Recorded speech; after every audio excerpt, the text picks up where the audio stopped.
Hey, how you doing? This is John, and welcome to John's Long Box. Yes, this is Dragon Hoard. This is a strange little series that I've been doing. This is the third one. And what is this? My friend Jimmy is moving, so he just dropped off a big old box. Took him 2 days, dropping off a bunch of role-playing stuff. So I picked up the stack stuff, brought it over here, and that's the most I've looked at it. So I'm just looking through it for the first time with you guys, and I thought it would just be fun to check out, make some role-playing content, just adjusting the light.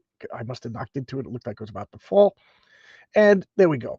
So don't expect. Oh, now it's definitely gonna fall. All right, so much for that. All right, just adjusting the light. So there you go. So second video for today, and while I filibuster a bit, I really don't know what I'm going to be doing this week. My schedule is absolutely berserkowitz. So first and foremost, let's talk about Heroic Tales number 2 is on Fund My Comic.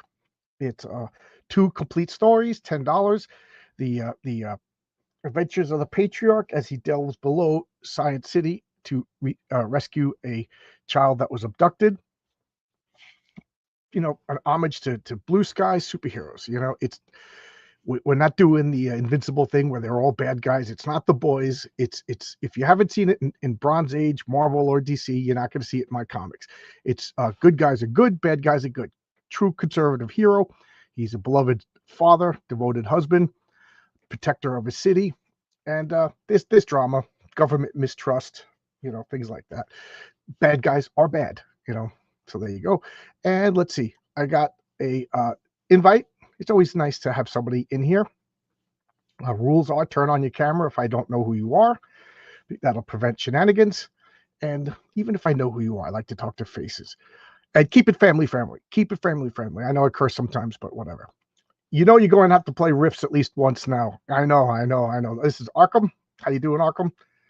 Oh, I'm thinking my camera is blurry, but there's something on my lens. I just ate. I must have spilled something on my glasses. There you go. Time to get a new microfiber. You know what is the best to clean my glasses? I have a blanket up there that because my chair is right by the air conditioner. When I sit and watch TV, I throw this little blanket on me. That cleans my glasses. I got to do that before I go live. Hey, Garfield, how you doing? How you doing? KO Joe, how you doing? I like everybody says hello to each other. Based, how you doing? How you doing? Who's based? I'm based. What's going on? Good. Just got back from a small road trip. Where'd you go? Pick up some great used stuff on the cheap, like toy stuff or stuff that you need for your house. You know, I know you do model painting and stuff like that. When I say model paintings, I don't mean you know, like Sports Illustrated models. I mean that would be fun to paint Sports Illustrated models. You know, but what you paint is miniatures and stuff like that for tactical war games. KO Joe says, I feel bad about missing your live stream. That's fine. It's for those of you who don't know what KO Joe is talking about, this morning I do every Sunday at 10 a.m. Eastern Standard Time. I do Sunday comics. And unless something else tickles my fancy, I've been just doing the original, well, the new X-Men, the Chris Claremont X-Men. So I'm up to 107. So I just did 107. And what a good comic that was. I talked about the good things that I liked about that comic, which are plentiful, and I like the bad things. And even though I did have a bunch of bad things to say about it, the good overwhelmingly overshadows that particular issue. So there you go.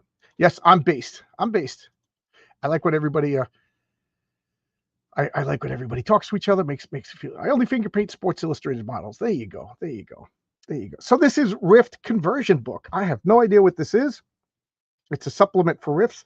I feel that I should explain what Rifts is. Rifts is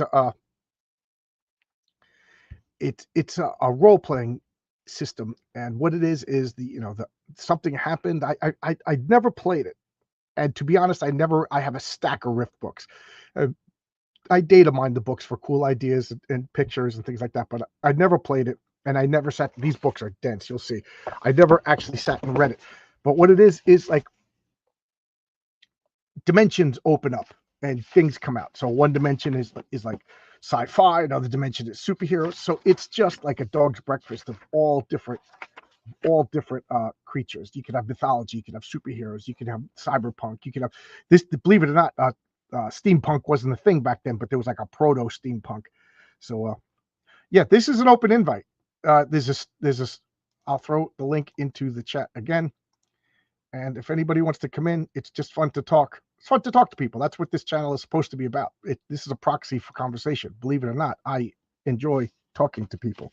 Whether we agree or disagree, it's fun to talk, because I've been getting crap about trying to get people that are bad people on my channel. Well, you know, it's turning out that even the correct people on our side are the SJWs.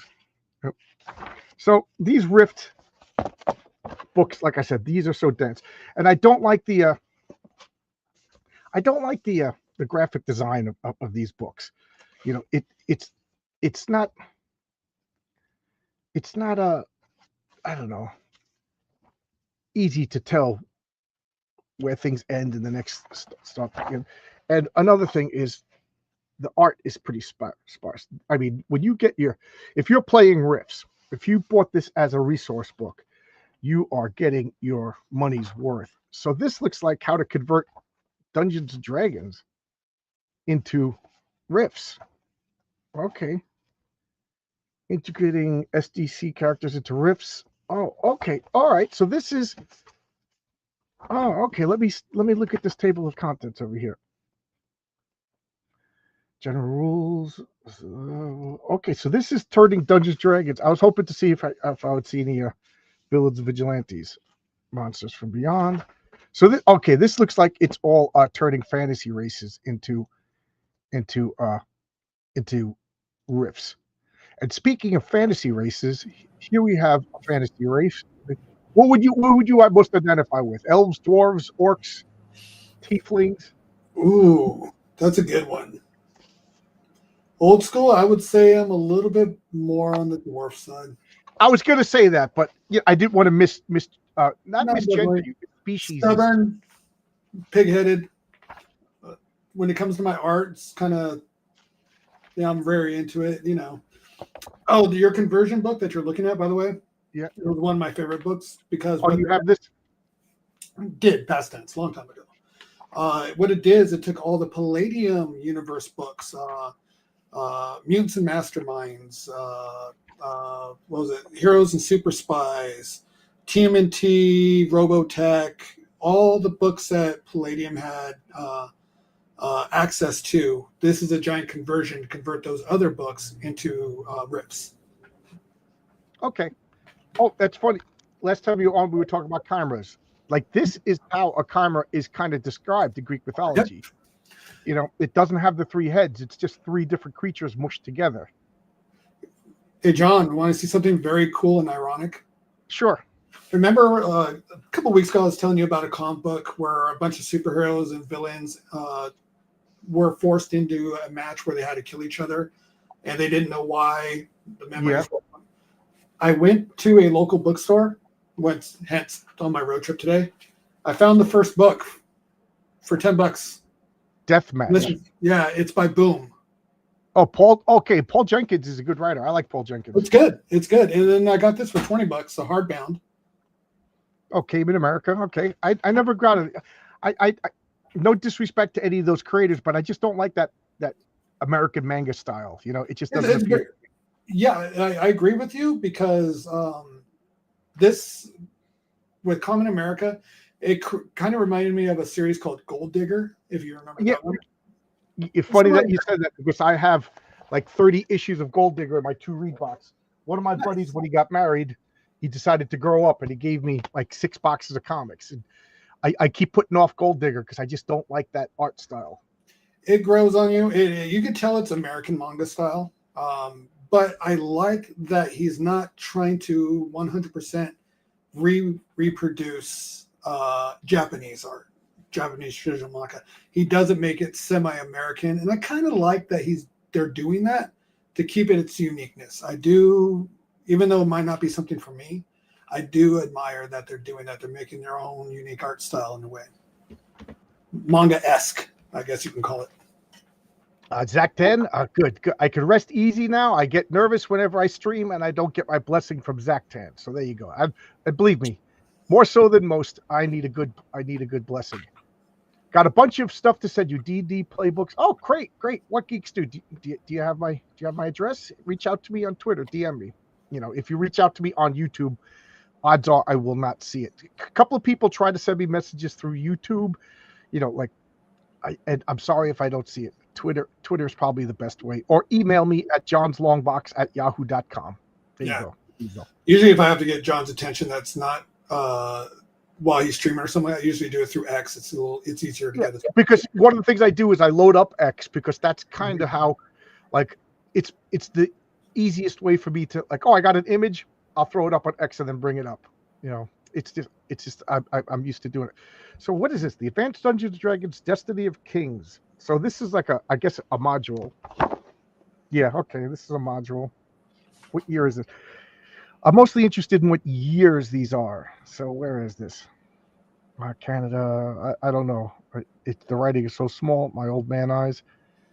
Usually the indicia is right, or the date is right in the front. And what edition is that? Oh, copyright 1986.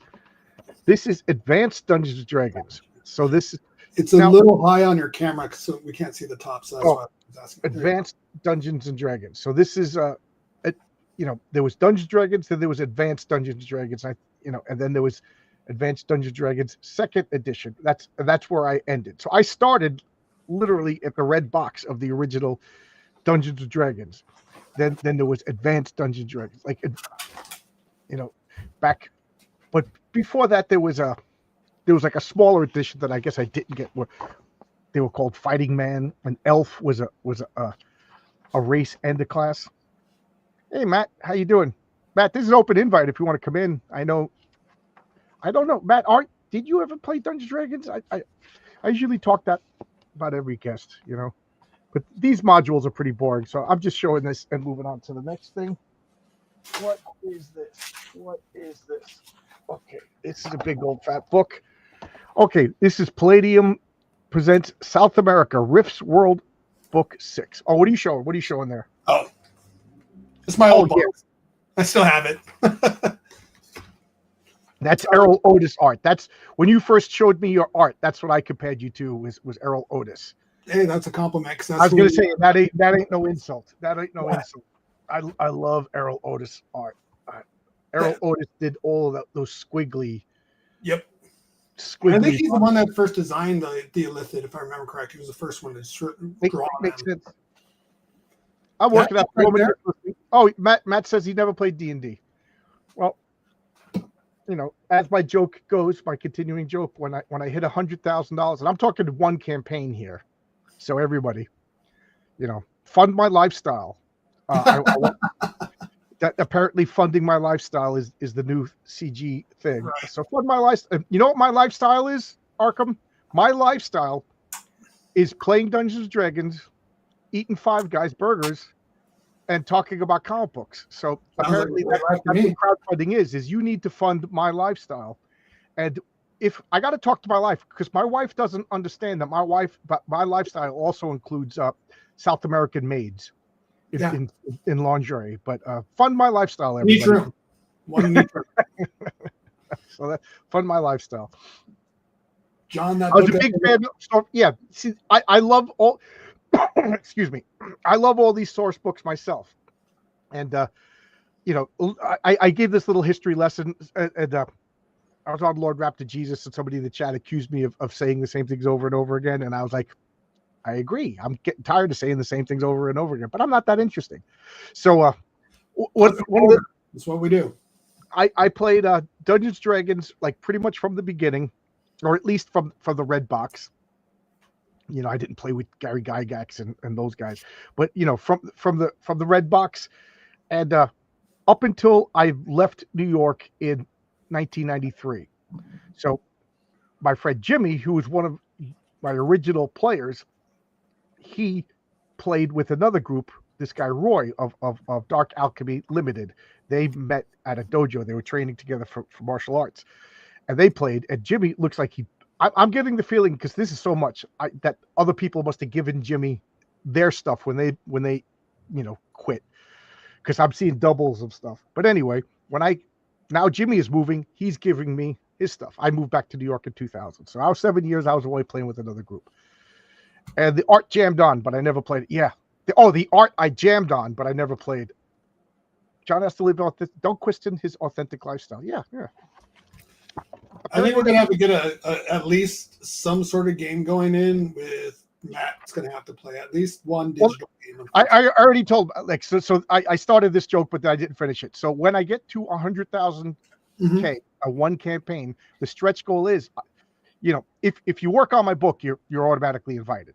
And then Arkham, you're invited. So Matt worked on my book, he's automatically and Matt, I owe you some comics from Heroic Tales, so I'm going to put Heroic Tales 1 and Heroic Tales 2 in a box. Let me know how many copies you want, because he worked on my comic. He should get some comps, and I'll just so I could save on some postage, I'll put 1 and 2 in one box, mail it to you. I'm sorry I didn't even think of it. I mailed some to Oscar and Renzo, but it sat in Mexican customs for 4 months, and then they shipped it back. So. Yeah, the books were so good. They were addicting. They were drugs. So anyway, fund my lifestyle. That's what YouTube and Comicsgate is. Fund my lifestyle. This book that you're reading, the South American Rifts book, that's a pretty decent book. Again, that came into the problem that I told you about that Rifts has, where there's too many eldritch beings on the planet at one time. In South America, there's like 4. It's silly. But like they would be like pole positioning for power. What's good about this is that if you're into vampires, this book is huge. Lots of vampires in this book. Colombian robots and power armor. Mm-hmm. I like this conquistador looking robot or armor or whatever. A jaguar looking. I can't even pronounce this. Aguirre heavy combat armor. Pretty cool. This one seems to have a lot more art than all of the other Rift stuff, because Rift stuff, like I said, these are thick. I mean, thick with information. Like if you are into a source book as far as reading and a setting, Heck Talon, Master Vampire. I guess it makes sense the vampires would have these wide brim hats to keep the sun out of their eyes.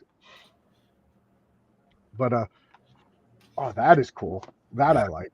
In that book, basically, South America is completely almost taken over by vampires.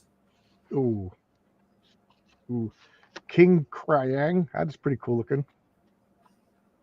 I remember in Vampire the Masquerade, there was 2 vampire sects. There was the Sabbat and the Camarilla. Mm-hmm. And the Camarilla were like the first ones. They were all like, and they were broken down into clans. They were the Anne Rice vampires, the Tory. I was going to say, aren't they the aristocrats? Well, the Camarilla are like the vampires that we know and understand, like, mm-hmm. and they're all the tropes. So the Brujah were the biker vampires, the Toreador were the artsy fartsy vampires, the Gangrel were the animalistic vampires, the Malkavians are crazy vampires, and I forget. There's a few more.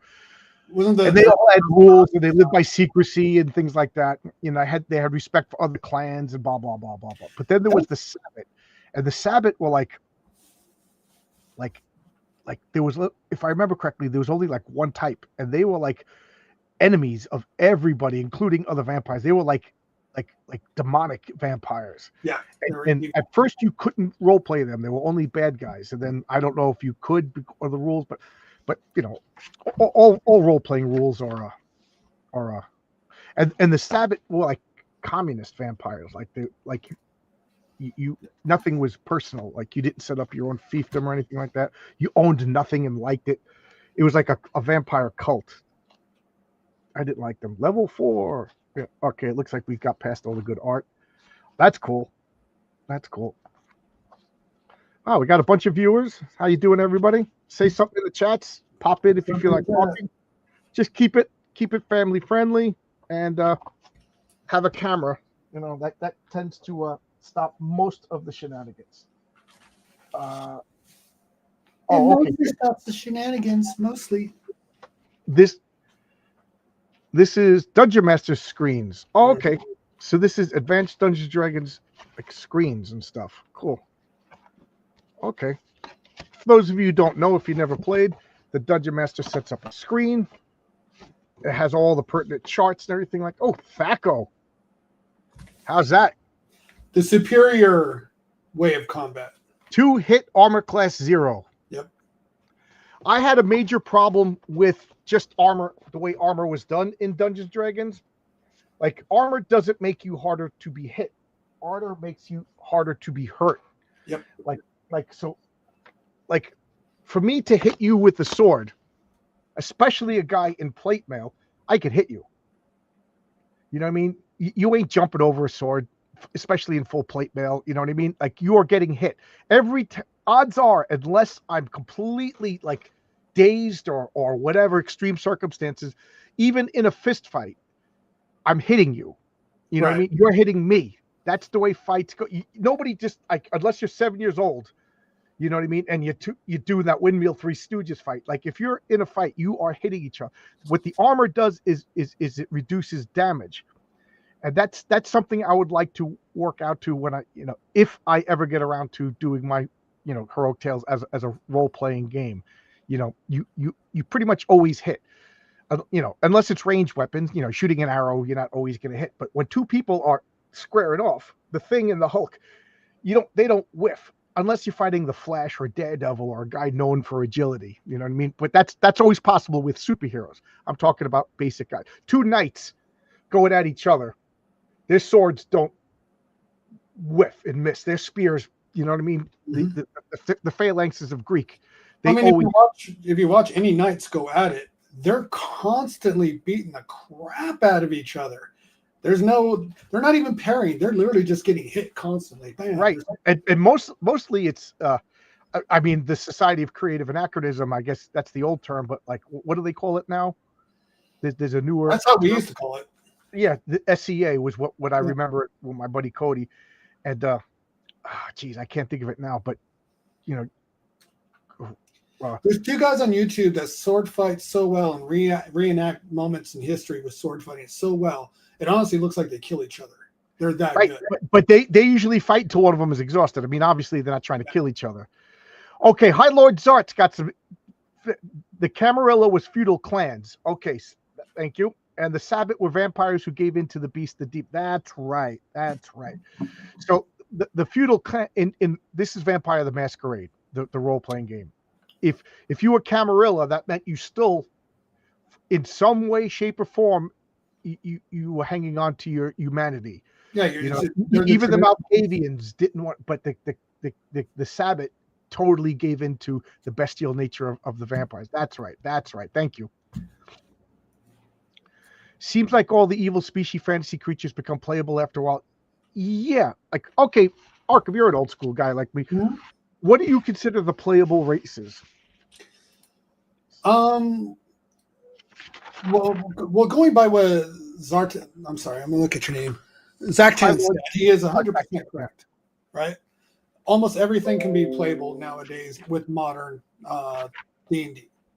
I prefer back in the day where it was the primary races were human, elf, dwarf, right? And gnomes and halflings were around as well. They just weren't as predominant. They were rarer.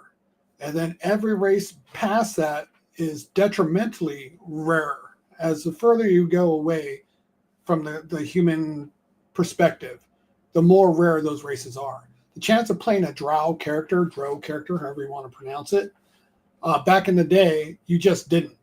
Wherever you go, you would have been hunted down and killed immediately on the surface. That's just right, but that's racist. But that's how it was back then.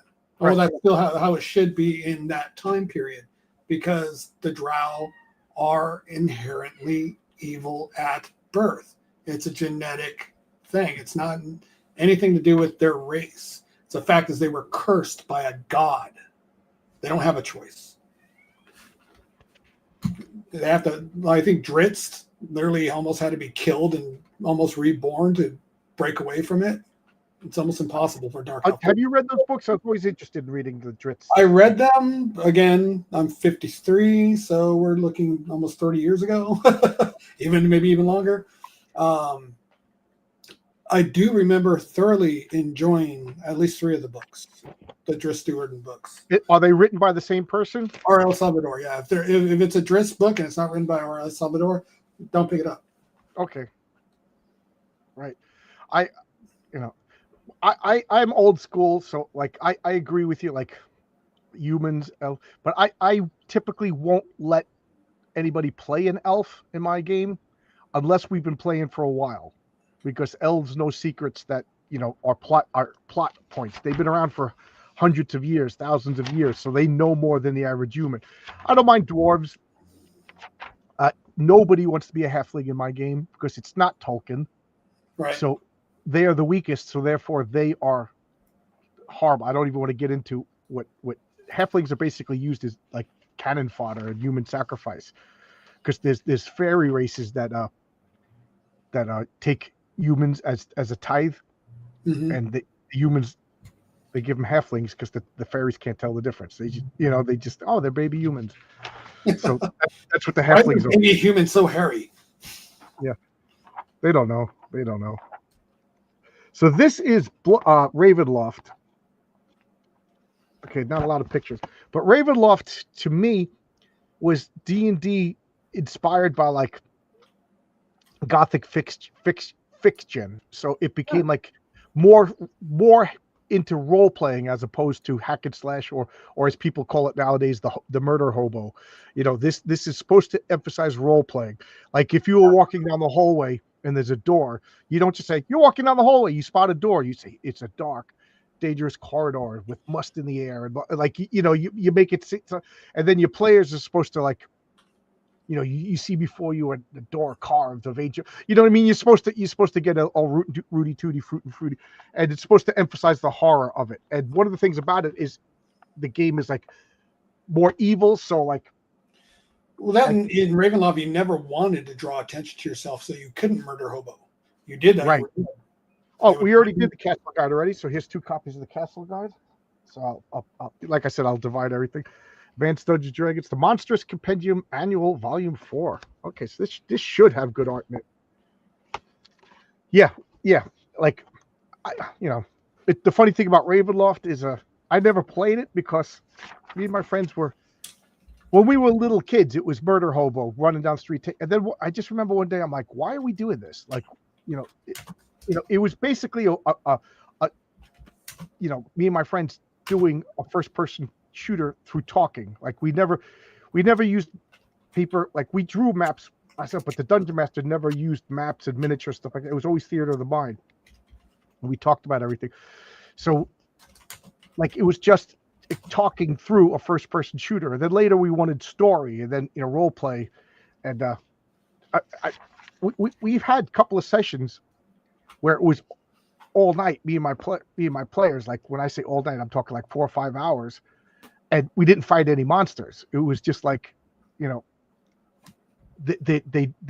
doing things that they decide they wanted to do, taking care of this, taking care of that. It was a lot of fun. And now I'm at the point when now I'm at the point where I don't even come up with a story. Like I have a story in case things go bad, but the players basically just like they've been playing for so long, they know my world so well that they're just like, okay, I want to do this. It's their sandbox. Like, and they're the ones dictating. And if it gets boring or whatever, like I have, or they go too close to this, you know what I mean? Then I can pop things out. Yeah. So you guys have been playing so long and you've gone through so many campaigns together. Now they're basically in your permanent sandbox. It's almost like they're playing in their own Elden Ring. Right.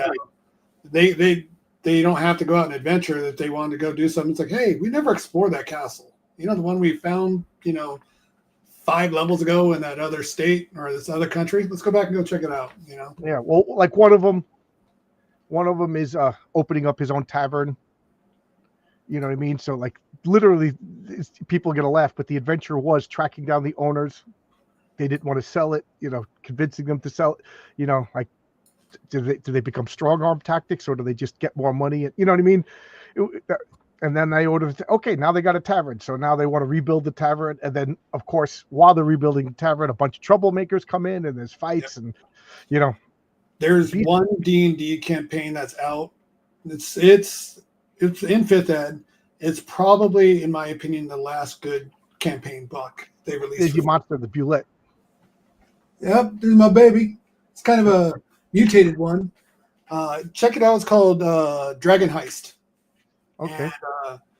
And, I liked it because your party gets a tavern in the game.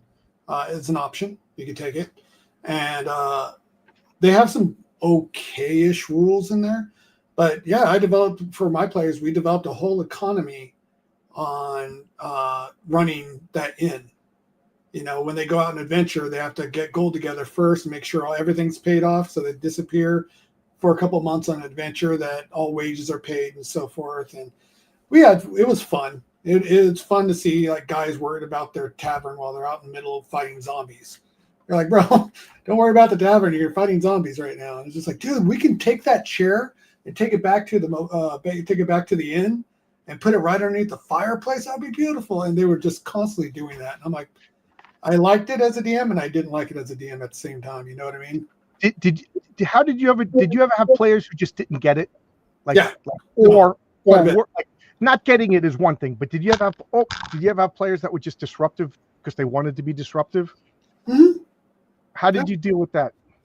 Well, I generally let them do it once or twice, right? And then I kind of let the other players kind of be like, "Hey, we're in the middle of something. Just wait," And I let them. And then if it got an issue between the players, and then I say, "Okay, it's becoming an issue at this point in time. So what I'm going to do is I'm going to call on you, and then you're going to tell me what you're going to do, and then we're going to go next, right?" And then we eventually even got the little there's my camera. We got the little time hourglasses, and as soon as your turn, you flip it over. Yeah, 2 minutes. Can't get it done. Next. Stop dealing, darling. We gotta go. So I mean, if they didn't understand that everybody was under the same rules and the same thing, even though they may have been the only one doing it, everybody kind of got punished, kind of to show them that the rules apply to everybody, even if you're the one messing up. Like what my friend Daniel was notoriously chaotic, and he missed a bunch. He missed the most sessions, so he would show up. We played pirates, so we were playing in like the Spanish Main, and so there were regular people, regular pirates, and everybody else had two adventures. They some of them got shanghaied, some of them, they all made up their own story within limits, and then they were getting along. They weren't the captains or anything like that. My friend Jimmy's character was the cook. One of them was one of the guys who like maintained the cannons. One of the guys was a rich Dutchman who was just buying passage on the ship, and he was telling everybody like, "Oh, I don't work," and everything like that. And they were like, "We all work. We don't care." So it was funny. He was just like scrubbing the decks, like, "But you don't understand. I'm rich." It was funny. He was doing it in character. And then Daniel showed up like the third adventure, and just wanted to mutiny and take over. And he's like, "Everybody join," but like, because we did these other adventures together, everybody's friend. But like Donna, she was just like, "We don't know you." Like she was into a like, why would I? Like we literally been on the ship for 2 months. You just joined at Tortuga, and we don't know who you are. And you're starting trouble. They beat him up and walked him off the plank. It was funny. He's looking at me. I'm like, Yeah. What do you think was going to happen? Yeah. What did he was just like, yeah, I guess. I was like, no. Every setting, every campaign, these are new characters. Like you're all strangers to you. A hound of law. Like human Amazon. Why is this written up here? Just have a human warrior. You know what I mean? Like it's just a girl. It's just a girl fighter. Like Amazon plus 2 agility plus 1 constitution. They're done. You know what I mean? Like yeah, like a human pygmy. Just make it a halfling. Yeah. They are. Yeah. The Inquisitor. Although that's cool art. Like that's what I'm saying. As anal retentive as I am, there's still like just too many differentiations in a lot of these things. Like before they had a woman of the coast. Just make it a Nereid. What's the difference? Mm-hmm. Oh, Arkham. Oh, well, after the Ghost of Saltmarsh, after the Dragon Height, there was a little Oh yeah, it was 5th edition, right? Yeah. 5th edition things started to go woke. It wasn't, yeah, and it didn't start off that way. 5th edition was actually pretty okay when it first came out. First books were all right. It was around, 2000, let's see, I want to say 18 is when it really started going downhill fast, somewhere around there. Like a grain nymph. What's the difference between a grain nymph and just a regular nymph? They're older. Yeah. An unseelie nymph. Okay, so that she's a fairy nymph, but aren't all nymphs fairies? An octopus, sea demon, red steel, the sea hermit lair. Oh, that's all cool. So this is okay. So this is very cool. So this is creature so big, it's a crab that its shell is a home for people, and I guess there's air inside there, so it could be at the bottom of the ocean, and you could use it like a submarine trout. That is cool. That is cool. A sea serpent. This is unfortunately drawn. Looks like a weenus. Sea worm. What is this guy? A shade. A slow shadow. A shadow wrath. Now what do we got? A Ravenloft siren. There you go. That'll lure you to your doom. Yeah. Doesn't she write for Marvel Comics? Yeah, and Yusente, something like that. No, don't. Anne's okay. No. I'm sorry. Excuse me, and I apologize. That was not towards you. Name confusion. I love your work. If you ever listen to this, sorry. I was thinking of Gail Simone. Sorry. She does watch these, so there you go. You just killed my chance of her coming on my channel. No, because she'll go, that bald idiot right there said it. And she knows that was a name slip. That was not true. I'll go pull your books out and you'll see I love your books. Shoot, I have Long Shot right there. Okay, this looks interesting. Character record sheets already showed that. So Rift's World Bank 12 Skyscape. So this looks like cybernetics or cyberpunk or whatever. All psionicist powers. Telekinesis, pyrokinesis, all that good stuff. Again, Rift books are extremely dense with the written word. Doesn't seem to be a lot of art. I'm looking at the interior artists. I don't recognize any of these names. Okay. 1997. Yeah, I think that was way after I was out. Yeah, I wasn't touching any of these. My years in Albuquerque were the brokest I've ever been. I moved back to New York in May, and then September 9/11 happened. So, and then then I started making decent money. But before that, man, I was broke college kid. Well, the art in this is more. There's more art in this than it seems like the other books, but it's all like people closing their eyes and concentrating, right? Because they're all using psionics. Did you ever use the D&D psionic system? Yeah, a little bit. We played with it. In second ed, we did have a alternate D&D game. It's called Ardenwin Grimoire. I don't know if anybody is old school enough to know what that book is. It was indie books that came in like little brown paperbacks. They had alternate rules and stuff. And there was a class in there. It was a multi-class. It was a techno mage, psychic martial artist. Technically, it was a Jedi. So if you wanted to play Jedi, it was a multi-class of techno mage, psionicist, and martial artist. It was kind of fun, but it just might as well just been a caster. You know what I mean? Yeah. My problem with psionics was it was supposed to be fast, like it was almost instantaneous, like a psionics. They would have their actions. 10 psionic actions are supposed to happen before a regular action. So if you got a psionics playing, but that doesn't mean the players are any faster. So you're literally, everybody who's not in psionic is just sitting there waiting while this goes back and forth 10 times.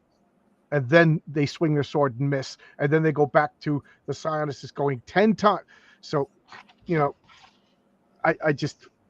we never played it because of that. But I did swipe a lot of the rules for it, like the how you succeed.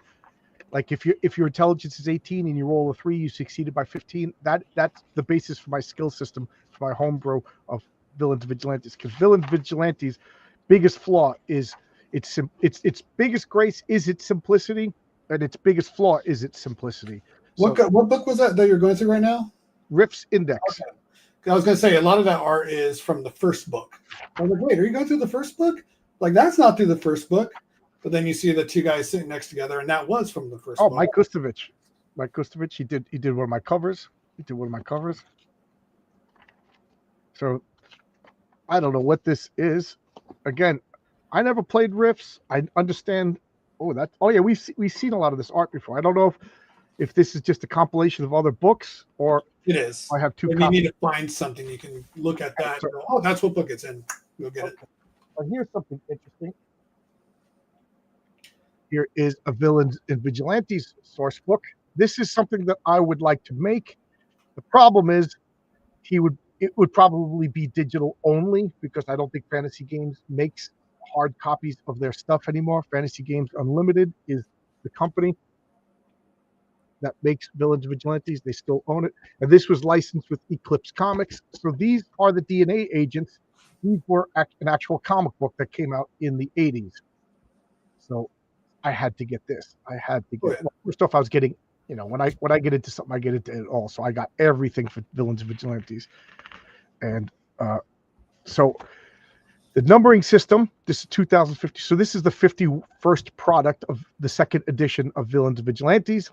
The first edition was 1,000. The second edition rule book is 2,000, and then so on and so on. But some of the numbers skipped because some of the products didn't actually come out.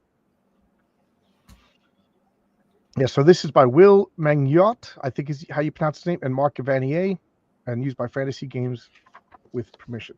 So this is just all the characters. If you ever got the DNA agents, all of their characters, side characters, like Surge.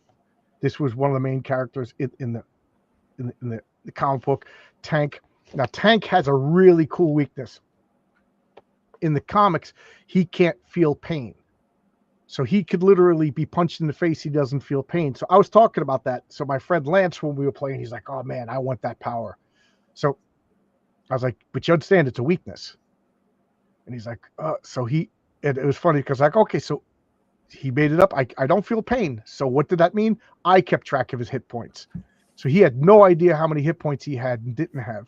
So it was funny because it dawned on him when they fought somebody and he had a flaming sword, and he literally grabbed the flaming sword and pulled it because he was a muscle guy, and he pulled the sword out of his hand, and there's smoke coming out of his hand, and he just looks at me and he goes, I don't know how bad this is, right? Like I don't like I could be losing my hand right now. Like it dawned on him, this is not cool. And if it was like, he couldn't be tortured, he couldn't be knocked unconscious because that was a pain receptor thing.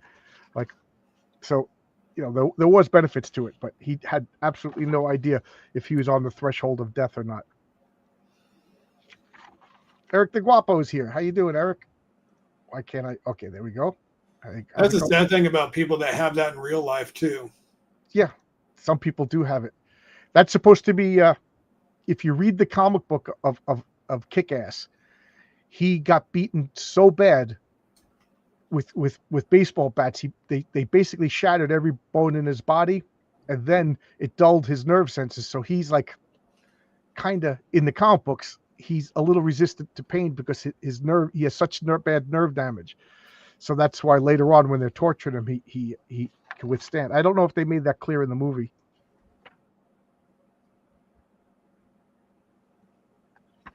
But these modules, it's a lot of maps.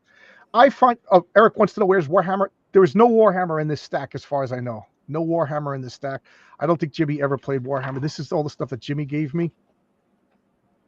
So I don't think there's any Warhammer.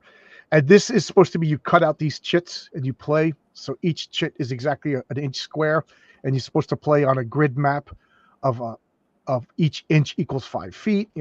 As you can see, all my modules, those chits were never cut out. I never played on a map, especially with superheroes, because like when you're flying at the speed of sound, like Right. my friend had a character called Mr. Universe, and he could literally travel the entire universe with a thought. How do you play that on a map?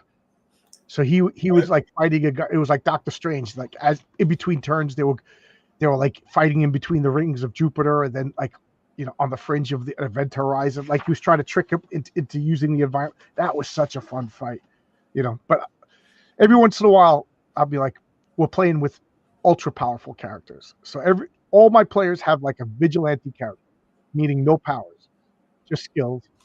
They all have their basic superhero character, and then they'll have like an ultra badass character, depending upon the mood. Stiletto, that's a great name. Apex, who's this with? Lancer, Cadaver, the bungee jumper. So there you go. That's the V&V module. Let's see. What is this? Oh, cool. This is cool. This is cool. So this is early V&V, 2004. Okay, because the first edition V&V, the number being 1000, is first edition, and then they made a 3-kilometer island. That was their scenario, and it was a goof on 3 Mile Island, and it was villains take over the nuclear power plant. And I think those were the only 2 products that ever came out for Villain Vigilante's first edition. Then they revised it. They came out with second edition, and I think the number goes up to like 100.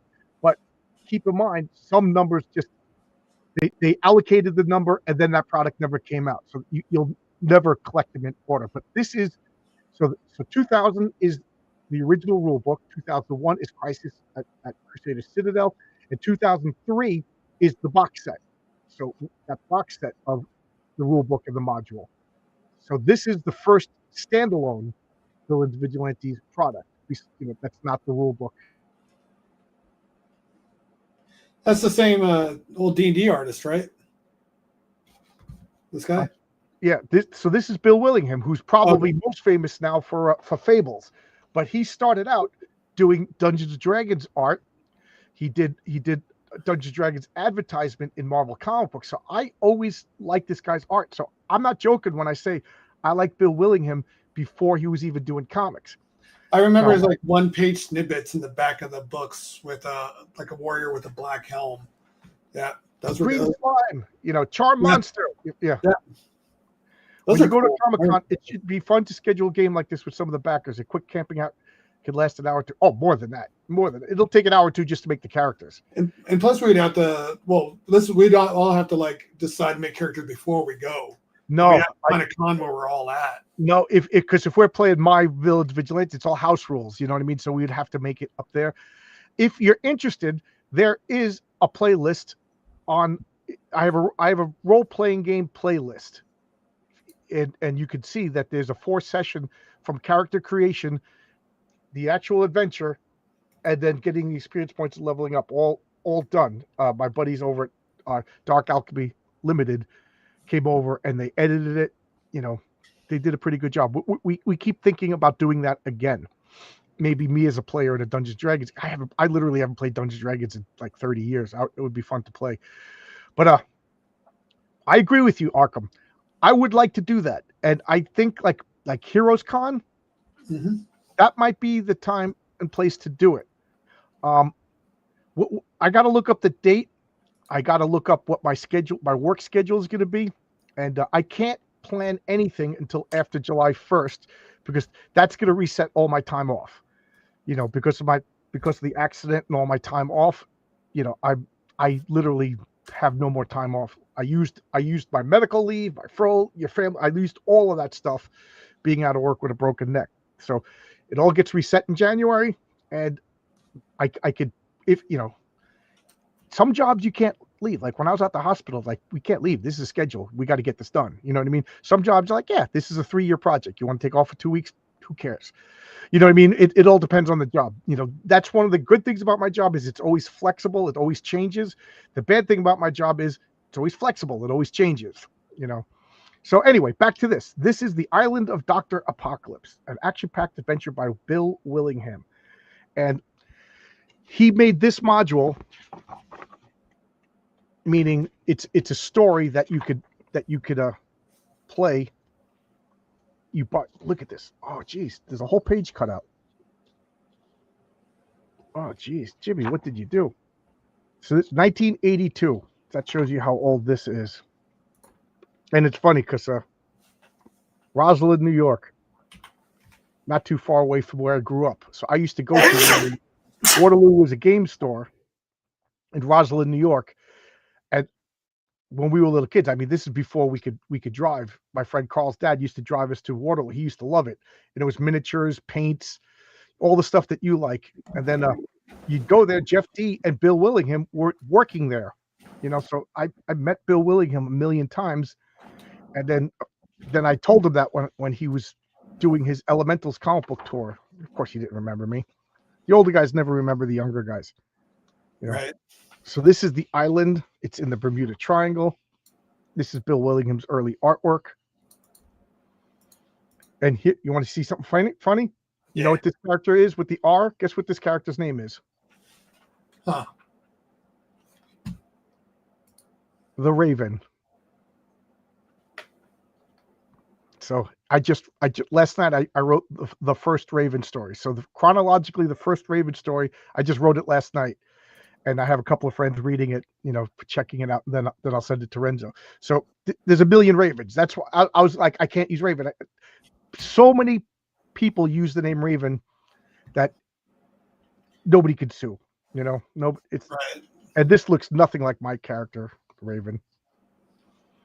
This is Captain Action, the Raven, and then this is Dr. Apocalypse. So Dr. Apocalypse is just the ultimate bad guy, and I love all of these maps. Look at these are maps. This is his underground lair. The Guardian robots, they look like Sentinels. These slams, simulated life android models. So these are like if you they just look like humans, and then their faceplate comes off. Oh wow. So the whole page with Dr. Apocalypse is cut out. Oh, here's Dr. Apocalypse right here. All right. So here he's written in first edition. Here he is written in second edition. And again, for people, I got 50 people watching. Well, thank you. Thank you, everybody. I appreciate you. I just did a spur of the moment stream. To have 50 people watching is really cool. I need to point this out. So if you get my comic and you get the free cards, or even better, if you buy a full set, because I'm going to make 7 cards for every comic. That just seems to be 7 cards. Just seems to be I could sell them for $10, make a little bit of profit, and it's not breaking the bank. You know, 7 cards, $10. Okay. So you get the character portrait on the front, and you literally get the character sheet on the back. So this is why it looks this way. This is literally like this.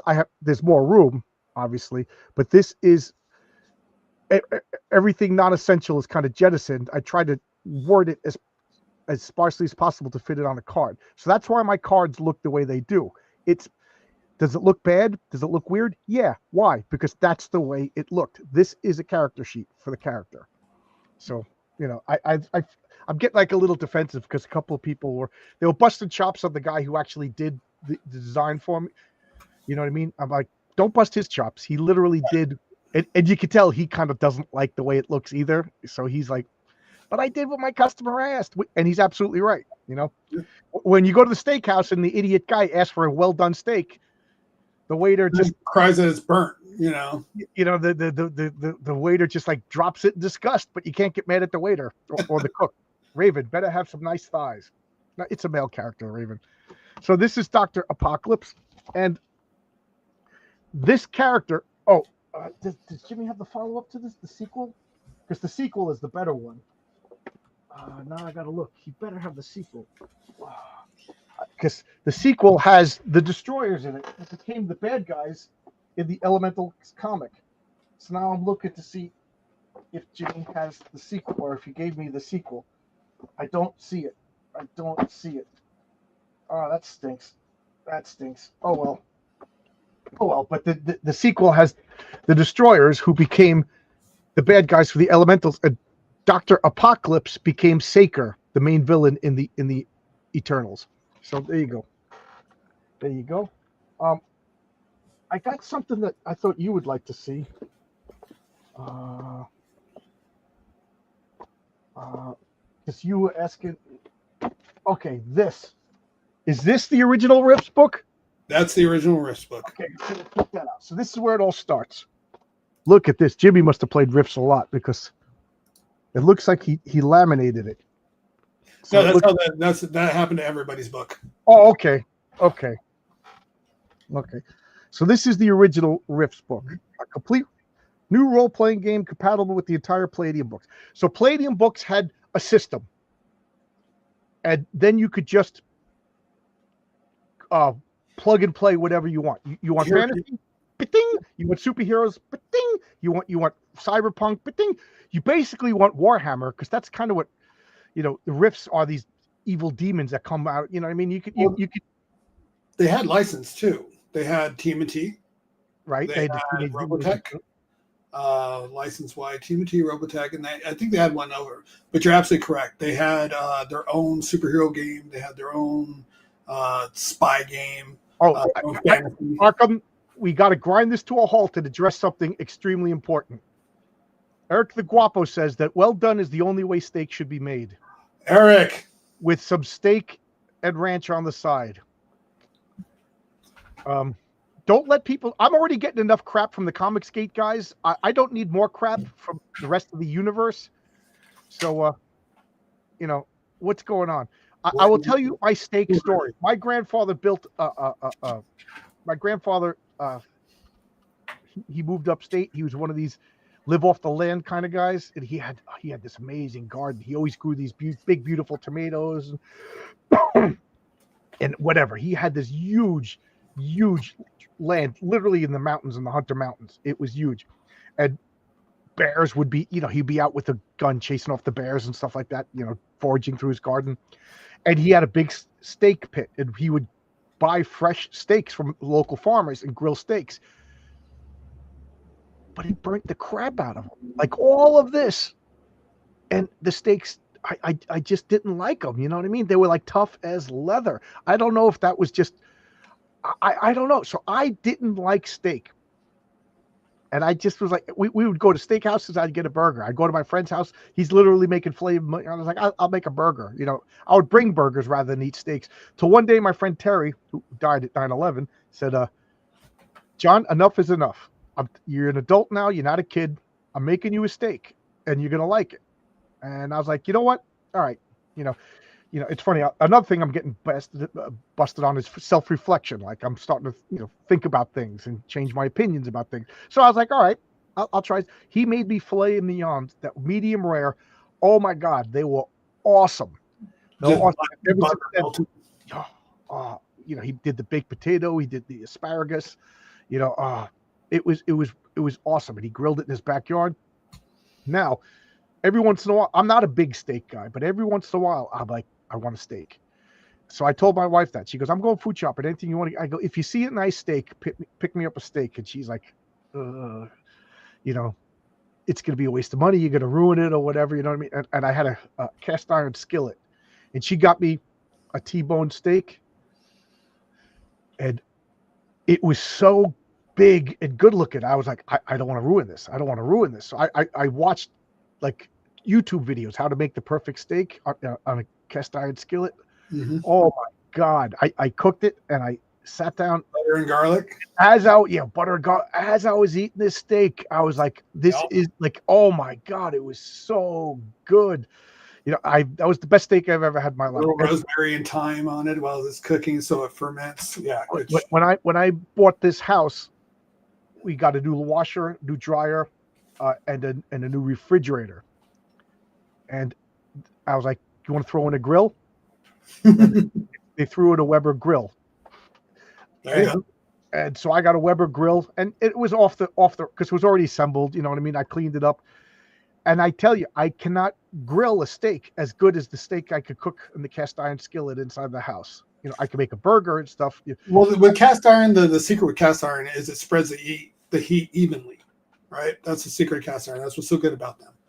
Along when you're doing charcoal, because I'm assuming you're using charcoal when you barbecue. No, gas. I'm assuming you're using charcoal when you barbecue. No. But anyway, even with gas, the flame and the heat still gets dispersed unevenly. So you really have to baby it, find out where your hot spots are. Right. Do you have a gun, a trigger? There's a heat gun you can get for your barbecue that shows you where all your prime hot spots are. So where you can put your cooking meats and your heating meats separately on the grill, and okay, well, this can sit here for an hour, and I don't even have to touch it. Yeah, I have a thermometer, but I don't have the heat gun. So when I use heat, as you can tell. So when I set up the grill, I was just like, I'm gonna do Omaha steaks. My father liked Omaha steaks, so I'm gonna do Omaha steaks. So I did. It's called the Butcher's Blend, and it was $250, and they mail you a big cooler with dry ice in it, and it was meatballs, it was steaks, it was chicken cutlets, pork chops, and hamburgers, and some sausages. It was really, really good, but I didn't realize it. I hit the button twice, so I got it twice. So I got $500 worth of steaks and meats and stuff. You know what I mean? Luckily, I got a freezer here, and I got they had these, and if you ordered over $400, they sent you another box of these filet mignon wrapped in bacon. Mm-hmm. And I had 6 of them, and 3 of them I put on the grill, and 2 of them were okay. One of them, it was so bad I had to put it back and cook it. Then I burnt it. So then the next 3, I'm like, I'm not rude. I cooked them on the cast iron skillet. They were absolutely great. So like, I gotta learn my grill better. You know what I mean? Like, I could do burgers, sausages, hot dogs, but steaks. Honestly, the cast iron is just all around better, unless you're going to be using charcoal specifically to absorb that flavor, because charcoal has this blackening ability that propane can't do, right? And because it's as you know, with charcoal, as it heats up, the carbon and everything breaks up, and that's what distills on top of your burger, and that's what causes that glazing. Yeah, my father always used charcoal grills, but the thing was, what gets me is like, okay, we're gonna start cooking, and like 2 hours later, everything's ready. You know what I mean? Yeah. So that always got me. Oh no, if you want to go in and out, propane's the best way. If it's going to be an all-day barbecue, that's when I like to go to charcoal, because that way you can also even just cut it, let it simmer, and then bring it back up into flame, and then put something else on it later. Well, I mean, I could turn it really low, and then. Mm-hmm. So I didn't even use my grill this summer. So I maybe next weekend, now that we're talking about it, I'll clean it out. Winter's approaching, you're like, no, I want to barbecue. I'll grill in the winter. It's just sit in the backyard, and I sit. I got a TV in the garage. I'm the like the redneck that I got a great garage set up. I got all my batteries. I put up a rack, so all my batteries are over there constantly charging, and I flip the switch so when they're all full, they're not constantly on. You know what I mean? If I know I'm going to be doing something tomorrow, I flip the switch so they're all nice and charged. I got a gang box of all my tools. I got a TV.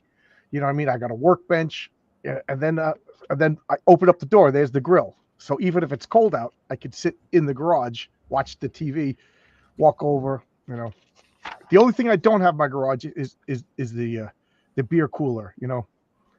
But it's funny. I always, because there's beer in this fridge right here. So, I just come down here, get my beer.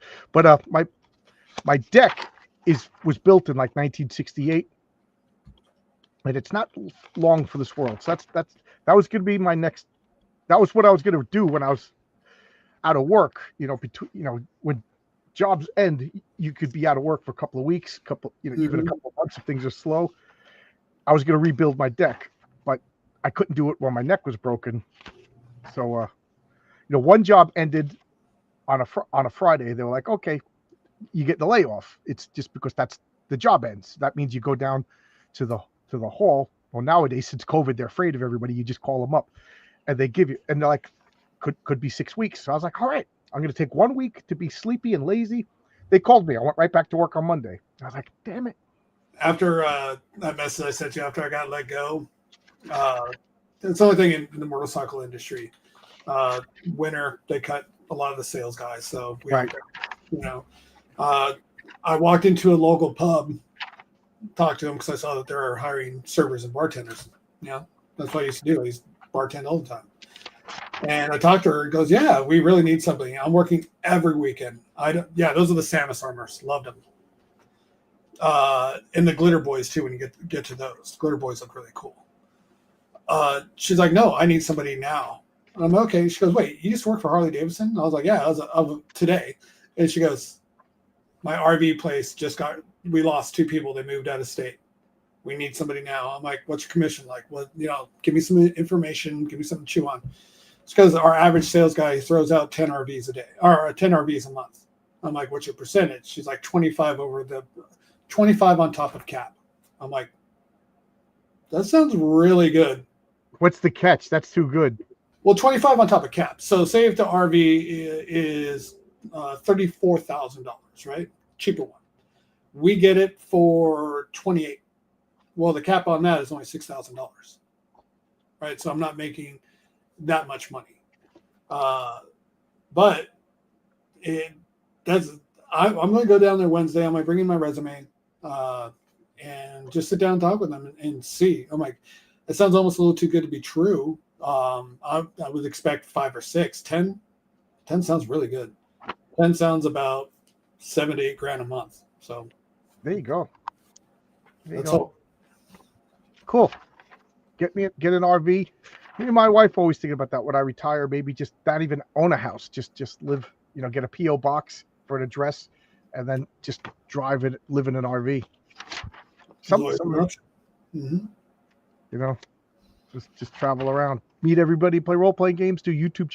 Oh, I got to talk with Walt Hermanson. He's right here. I happen to be parked on his front lawn.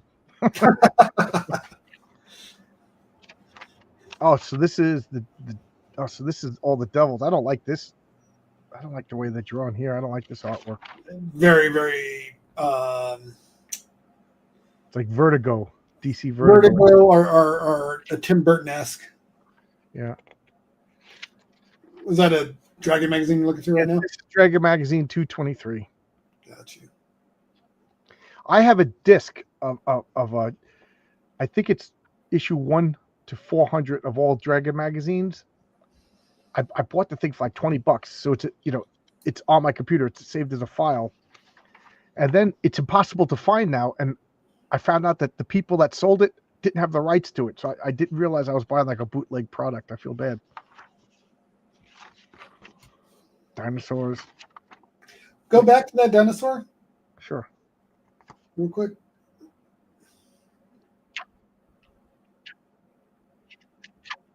That's from a video game. That's from Primal Rage. Okay, yeah, it looks pixelated now that you got me looking at it. Go back one more. I'm going to see if another one is from the video game. Yeah, those are all from the video game. That's funny. They gave him D&D stats. That's actually kind of cool. Yeah, the Dragon magazines are hit or miss. Very true. Very true. Same thing with heavy metal, but at least with heavy metal, most of the time you got good art. But this is without a doubt my favorite part of Dragon magazine is the comics. Mm-hmm. Like this I would pay money for. If anybody knows of just a whole magazine of just the collected of all the Dragon magazine cards, because some of these are epic stories. Some of them are just one shot funny jokes. Like this one is a continuing story. And Dragon magazine, I didn't get it. I don't remember if it was every month or every 2 months, but I didn't get it. I don't have a complete issue. I'll have like one issue, then 7 issues later. And you always following the story, but you never really know what's going on because you're missing so much. So this is Triax and the Inger Palladium Books presents. What is this? Do you know what that is? Yeah, that's just another faction. What in Rifts, there's the Coalition, which is basically human supremacy. You have these guys, which are all humans, but they're searching for tech raiders. There's like magic coalitions of dragons and sorcerers. There's all kinds of these different factions that are all through the world. There's almost too many. And it's just like, well, they're all fighting each other, yet there's demons and devils and dragons flying around. You think that all the humans would realize, hey, we're kind of stupid. Let's not fight each other and fight the demons, but not in this world. I'm just laughing. People are tagging me in their Twitter arguments now. See, John, that's what the beautiful thing about it. It's your channel, so no matter what I say, you get blamed for. It's great. No, not anything. Oh, I know. I'm just saying in general. Like, if we have a discussion, like if I bring up the topic, right? Say if it's a CG topic, I bring it up. My voice, my decision. No matter what you say, even if you say, no, you're wrong. They did not do that. You would still get blamed for the conversation. That's how they work. Yep. Bestiary. What is that? Bestiary is an article in every Dragon magazine where they just give stats for a monster or a character. It's just like one of the things that I always looked for. You know, there was always like a main article. There was usually like a small adventure in Dragon magazine, and then Bestiary was my favorite. It was just new monsters, or a non-player character, or a famous character. Like at one point they statted out. Oh, why can't I think of it? I think of the character, but Tarl Cabot from the Gore books, those, you know, the S&M borderline porn books. Mm-hmm. They statted out those characters, and I guess they found a video game with monsters in it, so they statted it out. But like you could get like one issue was the April Fool's issue, so it was just like jokey monsters. You know, they had Mork the Orc. You know, this was back when Mork and Mindy was popular, things like that. So this is. So what is this? Is this Mech Warrior was another role-playing game and a video game and a tacticals miniatures game. So this looks like Rift's doing Mech Warrior. I played the hell out of Mech Warrior on a DOS game back in the before I moved. So this must have been the late 80s. That was fun. But so you were in a giant mech and you'd land on these planets and you were fighting other mechs. And the thing is, like, one of the things you had to keep track of was how hot was your mech actually getting. Mm-hmm. And you could do a lot, but then your mech would get too hot. And then once it passed the threshold, once you were in the red, there was always a chance that your core would explode and you just die. So it was just like pushing and hoping your mech wouldn't go red. My new neighbor that just moved in yesterday, I met him outside, and apparently he has boxes and boxes and boxes of Mech Warrior, all old school. He goes, I need to get rid of this. I'm like, well, you just have to be talking to the right guy. Books, miniatures, or what? The whole thing. He said he has boxes and boxes. So I'm waiting for them to move in, get settled, get comfortable before I even talk for a second. I'm going to show you something. I'm going to go get you got it, boss. What John was talking about with Mech Warrior is excellent. I love that component of the game. Another really great component in a different RPG you guys might want to look at is Call of Cthulhu, the push tactic. I love that. Say, for instance, if you fail something that's dire, you can push your luck and do a reroll. But the percentage of succeeding is now lower, and the consequences of how far you fail by exceed dramatically. And of course, it's always up to the DM to make those decisions. The game gives you a little bit of it would be kind of like this, kind of like that, kind of like this situation. But I think pushing's great. Like if there's an enemy you're just trying to defeat, and you're willing to throw such a haymaker to try to get that last bit of damage in, you're willing to leave yourself open. I think that's great for a game mechanic to have actually. What game is this? Call of Cthulhu. The push mechanic. So in Villains Vigilantes, you're Spider-Man. Okay, so Villains Vigilantes, the game I always talk about. You're a superhero. So you stat out. You're Spider-Man, whatever. Mm-hmm. And now Mysterio's coming at you. Now, you could throw a punch. You keep track of your hit points, and you keep track of your power points, and you keep track of your movement points. Those are your three things that you need to keep track of. Now, if you throw one punch, it's free.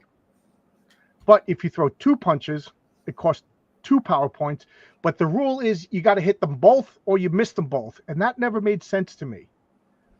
You know what I mean? So I have a house rule of you could miss, so you could throw, but every punch costs 1 more power point. So your first punch is free, second punch is 2 power points, your third punch is 3 power points, your fourth punch, but this is cumulative. So if you do 3 punches, it's 2 power points plus 3 power points. So it's 5 power. So that it's, you could do more and more and more stuff in shorter amount of time, but it tires you out. So that's a balancing thing. So like, and then you have nothing for defense because all right, your power points are gone.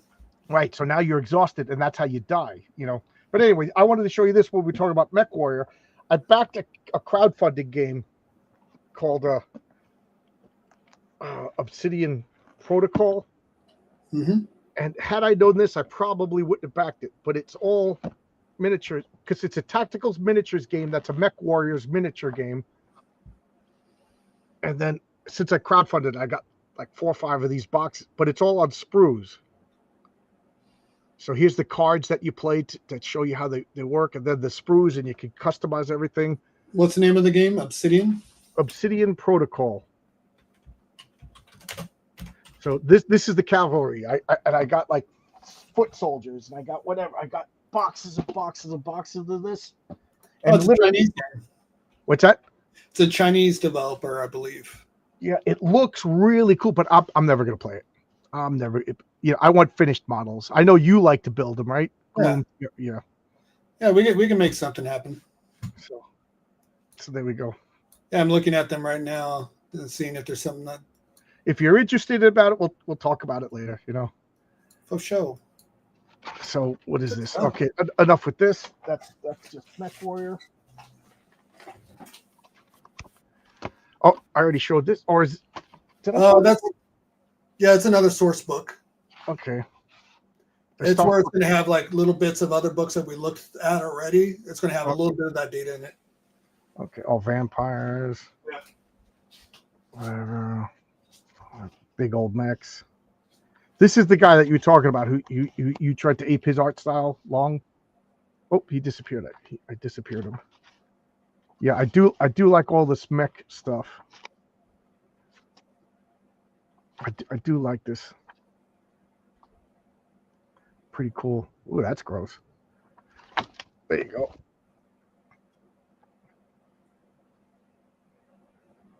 What is this? Just says, Encyclopedia Magica. Looks like a leather-bound magic book, D&D. I don't have that much left. I would like to finish this tonight so I can organize this and start getting rid of stuff. So this doesn't look like a lot of art.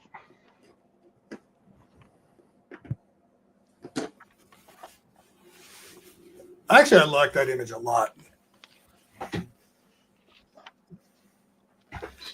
So, John, when you were showing me that, this is a French game. I'm trying to remember what it's called. The company is called Corbis Bullis, I believe. There it is. It's a miniature game that does something similar like that. There you go. So what I did is, if anybody that's in chat has heard of Bubblegum Crisis. Yeah. So what I did is I painted each suit to look like a member of Bubblegum Crisis because it kind of looks like it. The miniature games like that, John, they're a blast. The only problem is they get addicting. Super addicting. I told you I got tubs and tubs and tubs of Star Wars X-Wing. X-Wing, yeah. Star Trek X-Wing. I have this game called Mouse Tail Feathers, and it's mice that ride birds. So it's like little mice warriors riding feathered like sparrows and stuff. And the Was there a book series? There was Mouse Guard, and then there was Mice Templar, and then there was a board. They all came out at the same time, and I'm really curious if there was just something in the zeitgeist. Did they know each other? But they're remarkably similar. There's a guy that you had, or I think it was somebody that came in chat who had a comic book. I had it marked. I lost the mark. I need to find it again. It was a mouse comic that was on Kickstarter. I think they're on issue 10. Right. Yeah. I looked at the art. The art was fantastic. Yeah, I would like to see it more than the mouse book. I want to see what he's going to do later on with that work. He's on Twitter right now campaigning again. It's good. The art is really good. Yeah, I forgot about that. Good. Yeah. Okay. The Dungeon Magazine. This was like this was like Dragon Magazine, but not Dungeon. It was like, another series, but didn't seem to have that much art. Look at that text is not the most fun thing in the world. Spirit West. So what is this? Native Americans. Oh, this is Native Americans. Okay. Yeah. It's California, it's Nevada, it's because the whole East Coast is it's chaos. Over on the West Coast, it's a little calmer. Yeah, Bubblegum Crisis, man. Love Bubblegum Crisis. There's a cartoon called Redwall about medieval ice. I don't know anything about it. Okay, so this is American Indians. All right. Forgot to show you one more thing I got today, John. Super cheap. Be right back. Oh.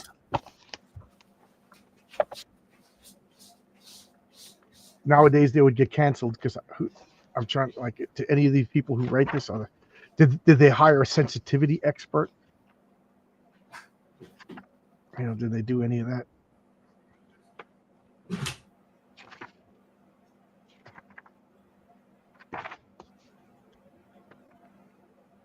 Pretty cool. Pretty cool.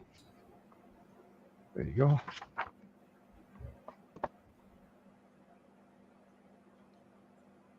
All right.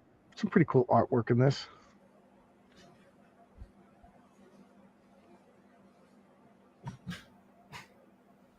Wolves.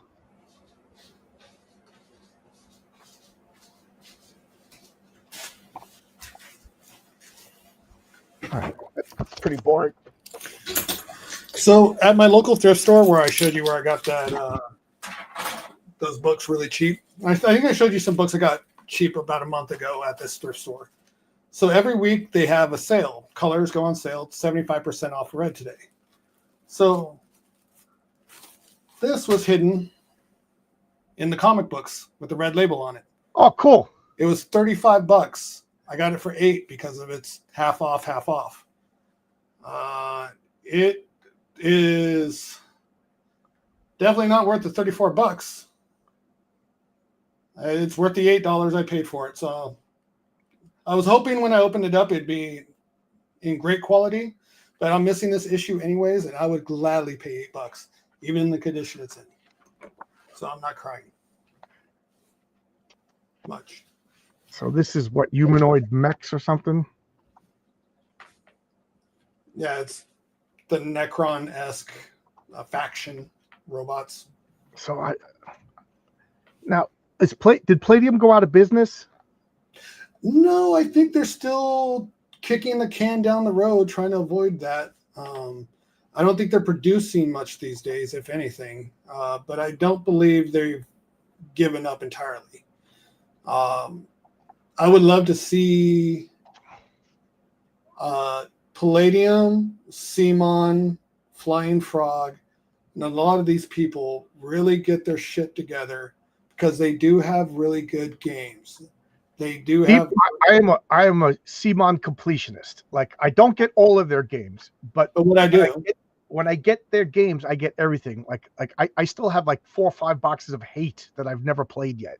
Hate's amazing to play, or the miniatures, because the miniatures are amazing. Well, any Simon game has great miniatures, but you know me. Be right back.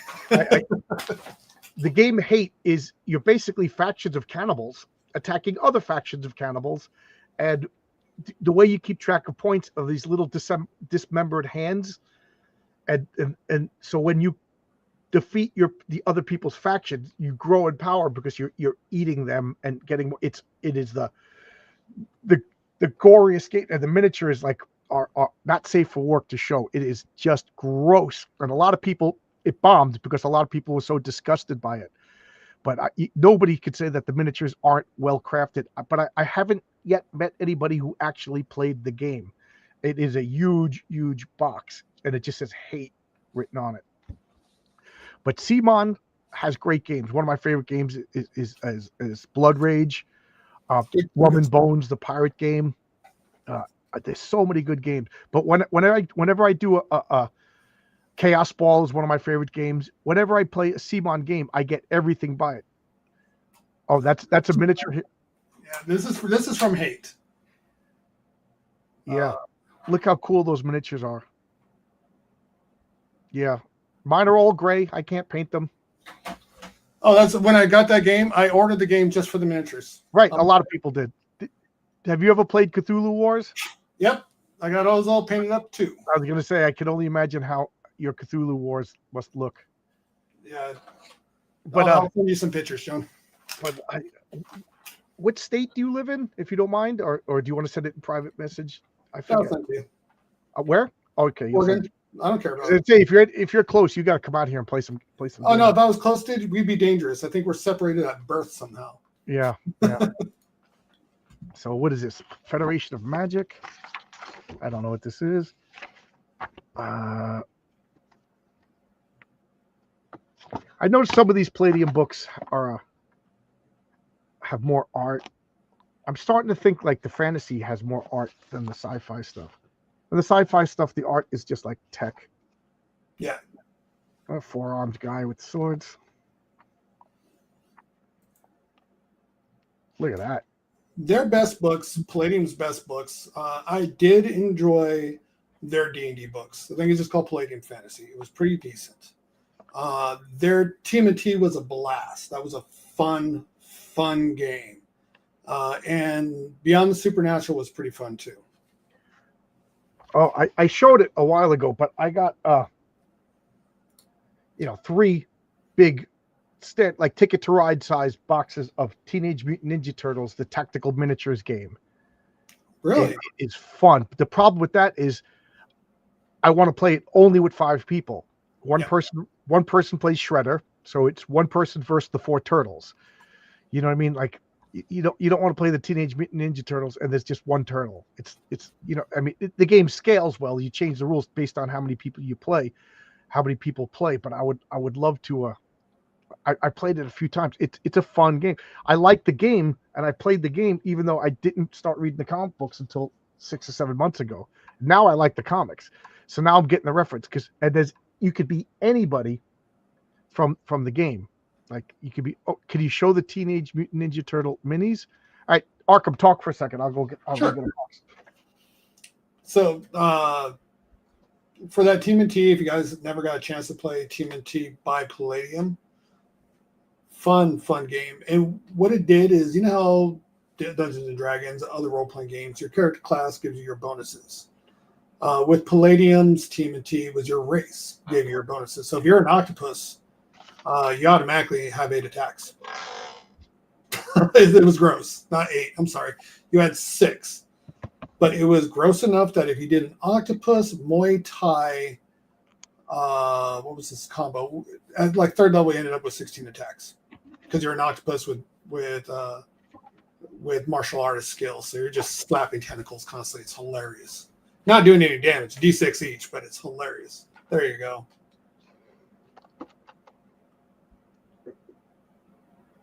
Now this is just mixed in here, so I like. Okay, there's a villain. I think this box is just all the villains. Leatherback. Like there's a clan. Leatherneck. Rocksteady, Bebop. There you Which go. one's this guy? That's Rocksteady, I believe. Okay. And we got one of these. Mouse Catcher, yeah. Ultra Mouse Catcher. Is Kang in there? What's that? Is Kang in there? Yeah. It would be a bigger model with the little thing in its tummy, I would think. Yeah, this box doesn't have the actual Ninja Turtles in it. Is this April? I don't know who that is. Yeah, not a lot of detail in that. Yeah, it's a mass market game. It's plenty for me. So here is like a crazy buff turtle. Yeah, that was one of the mutant ones that I believe the Foot tried to make. Yeah, I know that this is cool. This keeps track of your hit points. That's Leatherback, because I always get the 2 names committed, because those were villains that came in after I was done reading TMNT. I still, look at it very now. I'm like, oh, those are cool villains. So this looks like Shredder. There you go. I would say Simon's best mass-produced miniature quality was in the first. This is IDW. This isn't even Simon. Oh, okay.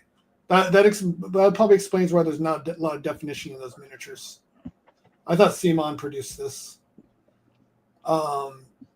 Did you see what's it called? Light and Darkness, or what was it called? I own the game and I played it a lot. Amazing game.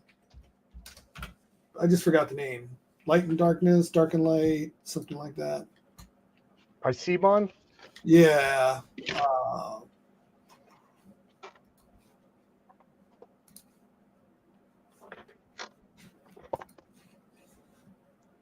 There's Vampire Kingdoms in South America. Yep. I think the girl is Carrie Shredder's daughter. Okay. I just want to get through all of these. Was that the one with Patrick Stewart as Shredder? That movie? Patrick Stewart played Shredder in one of the movies? There was a movie that was out, I want to say late 2000, mid 2000s. And it was a CGI, and it was actually a very, very good movie, and his daughter was in it. Shredder's daughter was the main villain. And it's probably one of the best TMNT movies they've made. I saw the first movie in the movie theater a couple of weeks ago with my wife, and we loved it. Vampires. So is this? I was gonna say, is this fantasy? But then this guy's got like tech armor. The psionic powers of vampires. I don't know. I have rules for vampires in my role-playing game system, and player characters, like, unless that's like you're starting out like, I want to be a vampire, and I know you're not just trying to be a munchkin, but like, so I'll allow it, try it, but it's tough to be a vampire, and I got rules for vampires. And vampires are monsters. You're not going to be a friendly monster. If you're a friendly vampire, it's because it's all an act. You are a monster. Vampires are horrible. What's it? God, what's the name of it? There's an anime where the demons are a lot like vampires, like that. They look like humans, they act like humans, but they are monsters, plain and simple. And Free Ren is the name of the show, and she's an elf, and she has like a human student, and she just obliterates demons. It doesn't matter how human they look. Doesn't matter if they're hanging out with other humans. She sees a demon, it's dead. Period. Because the humans don't know that demon is just plain human to lure the humans in to drop their guard. And of course, certain people are like calling Free Ren all kinds of names because she just murders demons, and it's like, they're demons. They're not real people. Yeah, of course they don't believe that. Yeah. It's like there's no good demons. They're like, well, you don't know. It's like, yeah, you do know. They are demons. Like the original Rom comic book with the dire race. Yeah. Yeah, Rom was just slaughtering humans, it looked like, And that's what loved that book. Loved it. Because that was the closest thing to Dark Sun I've played in a long time, was this one. But the game I was thinking of by Simon was Massive Darkness. I love the first game. Yeah, I have the first game. I've never played it, and then All In, and now I'm all in on the second edition. Still haven't played it. I wasn't a big fan of the miniatures for second edition. I didn't like the art style. But if you get a chance, I've seen you solo play Death May Die plenty of times.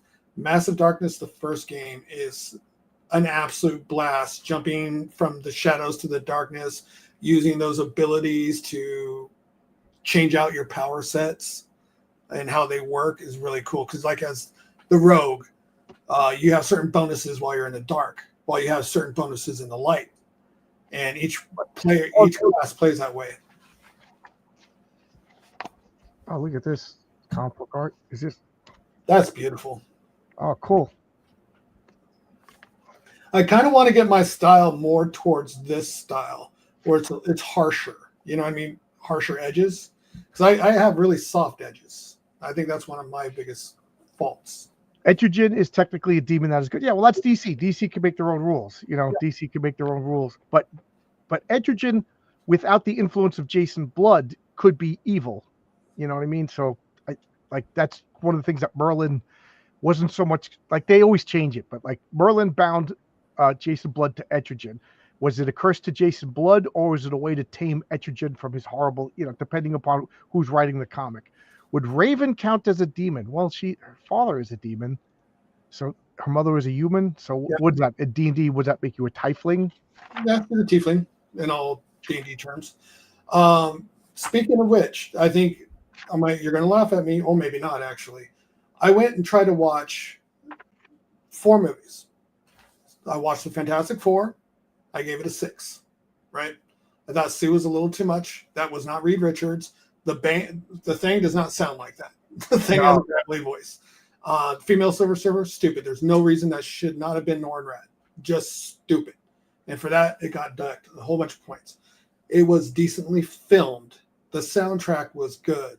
The voices, everything was very well made. The movie itself was just mid, in my opinion. Could not get through Superman. As soon as Lois and Clark started arguing in their room, my brain turned off.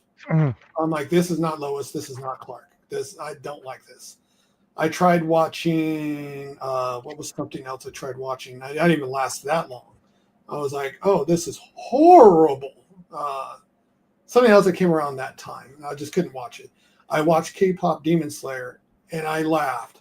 I belly laughed about 4 times. I thoroughly enjoyed that movie.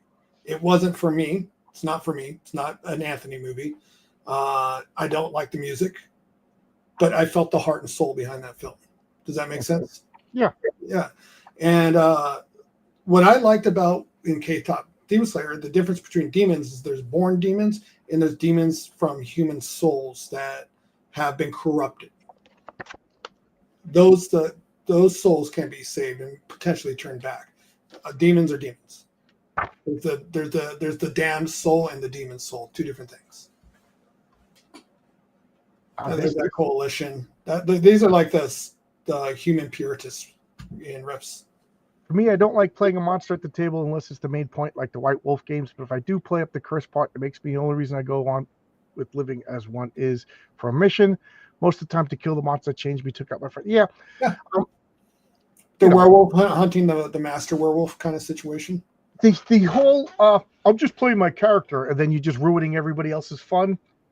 That's such like a junior high school thing to do. Like when that's what my character would do. Yeah. So like I remember we all were getting jobs. My friends had young kids.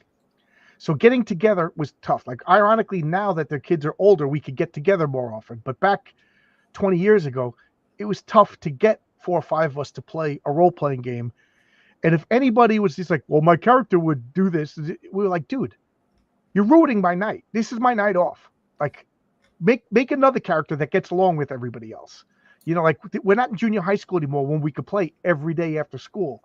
You know what I mean? But this was like your nights to role play and hang out with your buddies and do stuff like that when you got young kids at home. It's like a golden gem that doesn't happen too often. And you just how selfish. My character's job is to make sure that nobody else has fun. There was a friend of mine. I still say it's a friend of mine, even though it pissed me off. I was playing a necromancer specifically. So he plays a paladin, lawful good. So every time I try to use magic around him, he threatened to kill me. I'm like, is this fun? Is this fun for you? Is this how you role play? Your character is all 18s across the board. I'm like 12s and 13s. I'm at level 3. You're at level 5. My spell can't even hurt you. You try to raise anything, I'll kill you. I was like, oh yeah, that's lawful good for you, right? I like playing lawful good characters, but yeah, it's lawful like, stupid. That's not lawful good. But it's like I like playing paladins. But like if you're playing a paladin, I always thought like paladins were like always misused. So you're a paladin, and what are you doing? Oh, we're meeting at the pub to go on an adventure. No, the paladins are on holy missions.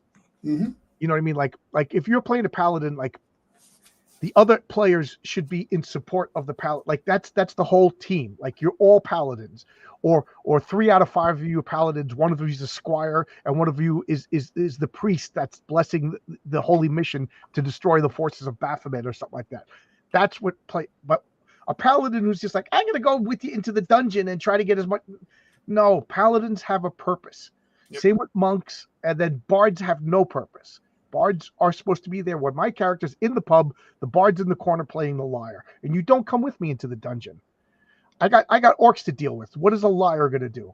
Oh, you know. And now the 5th edition bard, where they just seduce everything.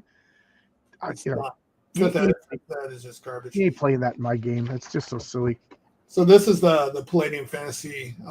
It's a quite fun, very easy to get into RPG for a fantasy game. So if you're new to fantasy, you don't want to go super in depth with like D&D or Pathfinder. This is in and out, boom, boom, super easy. Basically, I keep getting messages. Do you know who Riley is? Oh, is it like a complete dumbass that like gets naked on camera or some shit? Yeah, he does that, and then he goes to like rip reverse events. He got himself arrested. He threatened to come to my job. I was like, "Hey, come to my job. I work at LaGuardia." Oh, the dumb fucking the bunny suit. Yeah, I think so. There's 2 of them. Okay, there's a short, fat, squat dude. One that has that hits his autistic girlfriend on camera. Yes. We're talking about. Cool. Yeah, and I've called him out. He threatened to come, so I was like, "Come, I work at LaGuardia, Terminal 3. Go all the way to the right." Okay, John. Go all the way to the right. I said it'll be real fun to come to my job because it will be real fun watching the FBI arrest you for going, airside. And I'm a father, dude. You know that. Riley, come to my house. I absolutely dare you. We can make an appointment. We can have a date. Now they're all posted the phone number to LaGuardia Airport to get me fired. I don't work at the airport. I just said this. I just thought it would be funny to send them on a wild goose chase. Idiots. Yeah, I don't work there. I don't work at LaGuardia. Moron. And they don't hold a job, so that's why they think it's fun. Well, that's what he said. Basically, I don't have a job and I have a car. No, they're useless, garbage people that live off of other people. And it's just like you say, your girlfriend just shows her tits. But I just thought it would be so funny for them to drive across the country, go to LaGuardia, get themselves arrested. He shows up in New York onto a construction site thinking he's big shit. He will get waffle stomped in a heartbeat. He's never even worked construction. He doesn't know how crews are. The crews will beat him down so quickly when he even step foot on a place. But I just think it's funny. Like I'm going to tell you where I work. They don't live in reality. They really do not. I know he's watching. So now they're all calling the airport to get me fired. Don't work there. Yeah, one day they might actually get a job and realize what it's like. Cowards, man! I swear to God, the whole lot of them. And what's funny is on various profiles I've called them out 100 times. You know what they do to somebody like me that they can't win an argument with? They block you, or they run away, or they turn off comments. Well, they don't want to block me because they got nothing to offer other than they're all cowards. Every single one of you CG guys. Like right now, they're probably watching me. Yeah, I know they're watching. How you doing, guys? Every one of them. They know it. Mystic symbols. This book seems pretty. All right, they have to heat it a bit. This is thick. This is a lot. It's a fantastic book. That was one of my Bibles for a while. This one, the TMNT one, of course, those were our alternatives when we weren't playing Dungeons and Dragons. They're fantasy. I mean, they're superhero one. I want to call it Mutants and Masterminds, I believe. Yeah, that was another superhero game. And because I remember the trifecta was Vigils and Vigilantes, Heroes, Masterminds, and Champions. Right. Yeah. Then of course you had the bigger ones like the Marvel's role-playing game. I don't think DC ever had an RPG back then. DC had DC role-playing game. They did. Did they? Oh wow! Look at this. I got 2 more books, and then I'm done with this whole series. Rips Ultimate Edition. That looks pretty cool. This looks like their version of a Beholder. Kinda. This is the guy in front of you is basically what they do is they walk ley lines. They so this is probably him summoning what they call it, alien intelligence is what they refer to as their eldritch beings.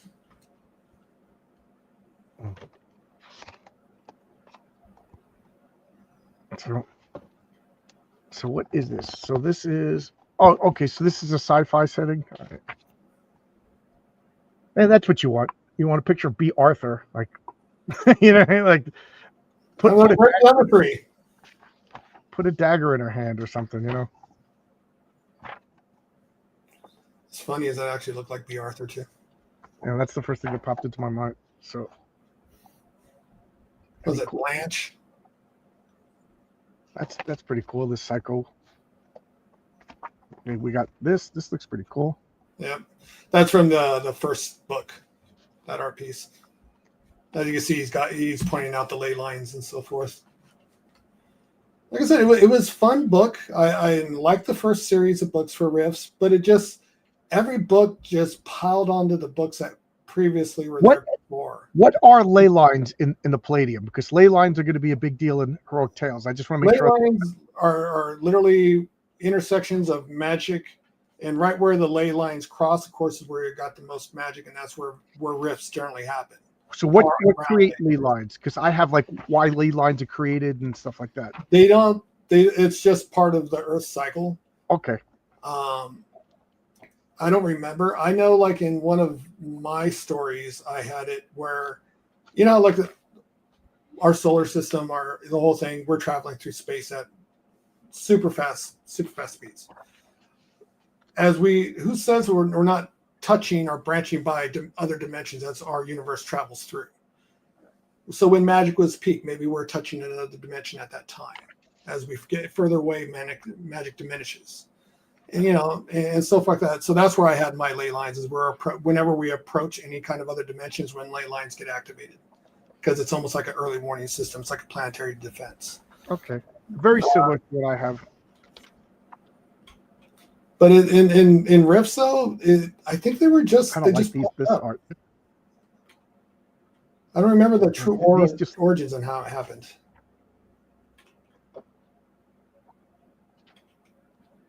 Okay, nothing real special, and I'm going quick because I've been on too long. Yeah, you're doing another 2 hours. You already did video this morning too, didn't you? Yeah, I did my Sunday comics. My schedule's crazy this week, so I don't know what's going on. Oh, geez, this is heavier than I thought. This is the last book of the pile. Pathfinder role-playing game. Lots of good art in there. Lots of good art. Okay, I'm going to turn off the camera and restart. Put your hand on the book. See if it focuses. Almost. There it is. Oh, there we go. Okay, cool. I didn't know that trick. All right, so this is Pathfinder. This is what Rini of Rini Draws play. This is her game. So from what I know, like I missed out on the Edition Wars, as they call it, back in the old days, the Edition War of Dungeons & Dragons. Dungeons & Dragons went to 3.0. And apparently people didn't like it, so it splintered off into Pathfinder. Is that correct? Well, yeah. Basically what happened is 3.0 came out. 3.0 actually was successful. 3.5 wasn't bad either. 4 came out. And when 4 came out, they completely changed the rule set on how the game is actually played. So it didn't resemble 1, 2, or 3. So what they did is a lot of the people went back and got the rule sets from older books. I think it's because the rules they got were still under TSR technically, when there's some sort of thing between Hasbro and TSR where they were able to use these rules because Hasbro didn't carry them over in the contract. So they're like, grab, remake. So this is about the closest you're going to get to second ed without being second ed. Okay. Or 3. Sorry, 3. It's close you're going to get to 3. All right, so yeah, I don't know. I've never played this, but I do like this artwork. And I do know that the comics made by this were pretty good. Yeah. There's a little too much anime influence in Pathfinder's art and some of the artists, for my take for fantasy. But for comic book wise and just like general high fantasy, it's fine. But some of it's just a little too comic booky for fantasy art. Does that make sense? Yeah. Yeah. I had somebody that was trying to come on, but they had an avatar, and I don't know their name. So again, if you want to come on the channel, no avatars unless I know who you are. And even if I know who you are, I don't want an avatar. So somebody just popped in, waited for a while. I'm sorry, didn't know who you were. Did it say anything in our? I just looked at the private chat. Didn't say anything. Nothing. Didn't say anything. Okay, so look at this art. Yeah, this art is fine. This art is fine. That's fun. I didn't know this, but they got them in underwear for their. I guess so. This is what the races look like: dwarves, halflings. Halflings got to be thicker than that. You know, I always picture halflings as generally elves, humans, gnomes, half orcs, half elves. Wow, half elves are like they don't have them anymore. Like you can't be a half of a race anymore. That's what D&D did. Yeah, it's pretty lame because they consider humans, orcs, and elves all the same race now. So you can't be half. I'm like, no, they are a different race. Gnomes, yeah. Gnomes are tinier. Gnomes halflings are bigger than gnomes. Yeah, the halfling is tiny. What year is this? That's the first book, so I want to say late 90s, early 2000s. Peso identity. Where is it? I don't see the year. Does anybody know? I can't see the year.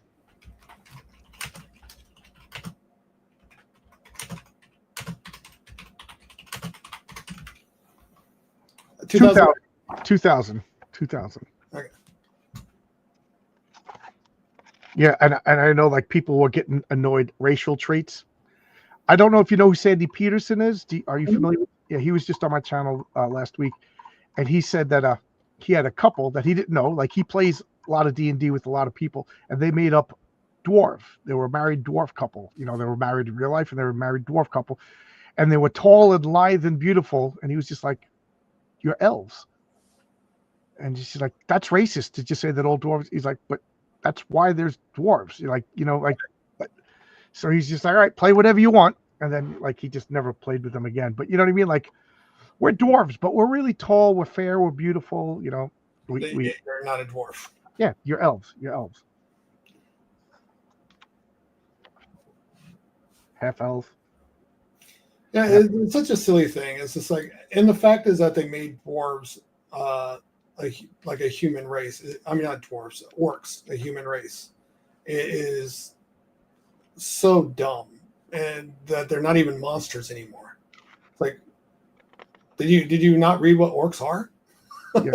They're not people; they are monsters. And if you associate orcs with a certain group of people, that's on you. Mm-hmm. Classes. So what are all these? I know this is controversial, but to me, a barbarian is a culture, not a class. You know, like you just a fighter. You're a fighter from a lower civilized world. That, you know what I mean? Then they should just call it a berserker. You know what I mean? Consider 90% of the barbarian attacks are berserking attacks anymore. Bard spells. I just don't like bards. Clerics I always liked, you know. Mm-hmm. To me, clerics were the most difficult to role play because each deity that they worshipped defined what they did, gave them different attributes. Like the if you're a cleric of the poetry god, you're going to be different than if you're the cleric of Ares, you know, god of war. You know what I mean? Almost like a completely different class. So in my game, there are no, you know, you just role play and you pick your stats. I mean, and if you're going to worship Ares, you're going to throw more points in combat and everything like that. And I know this is a odd thing, but to me, there's a few types of magic, and I don't want to get into it, but there's the basically regular old wizard who, you know, studies scrolls and stuff like that and casts spells.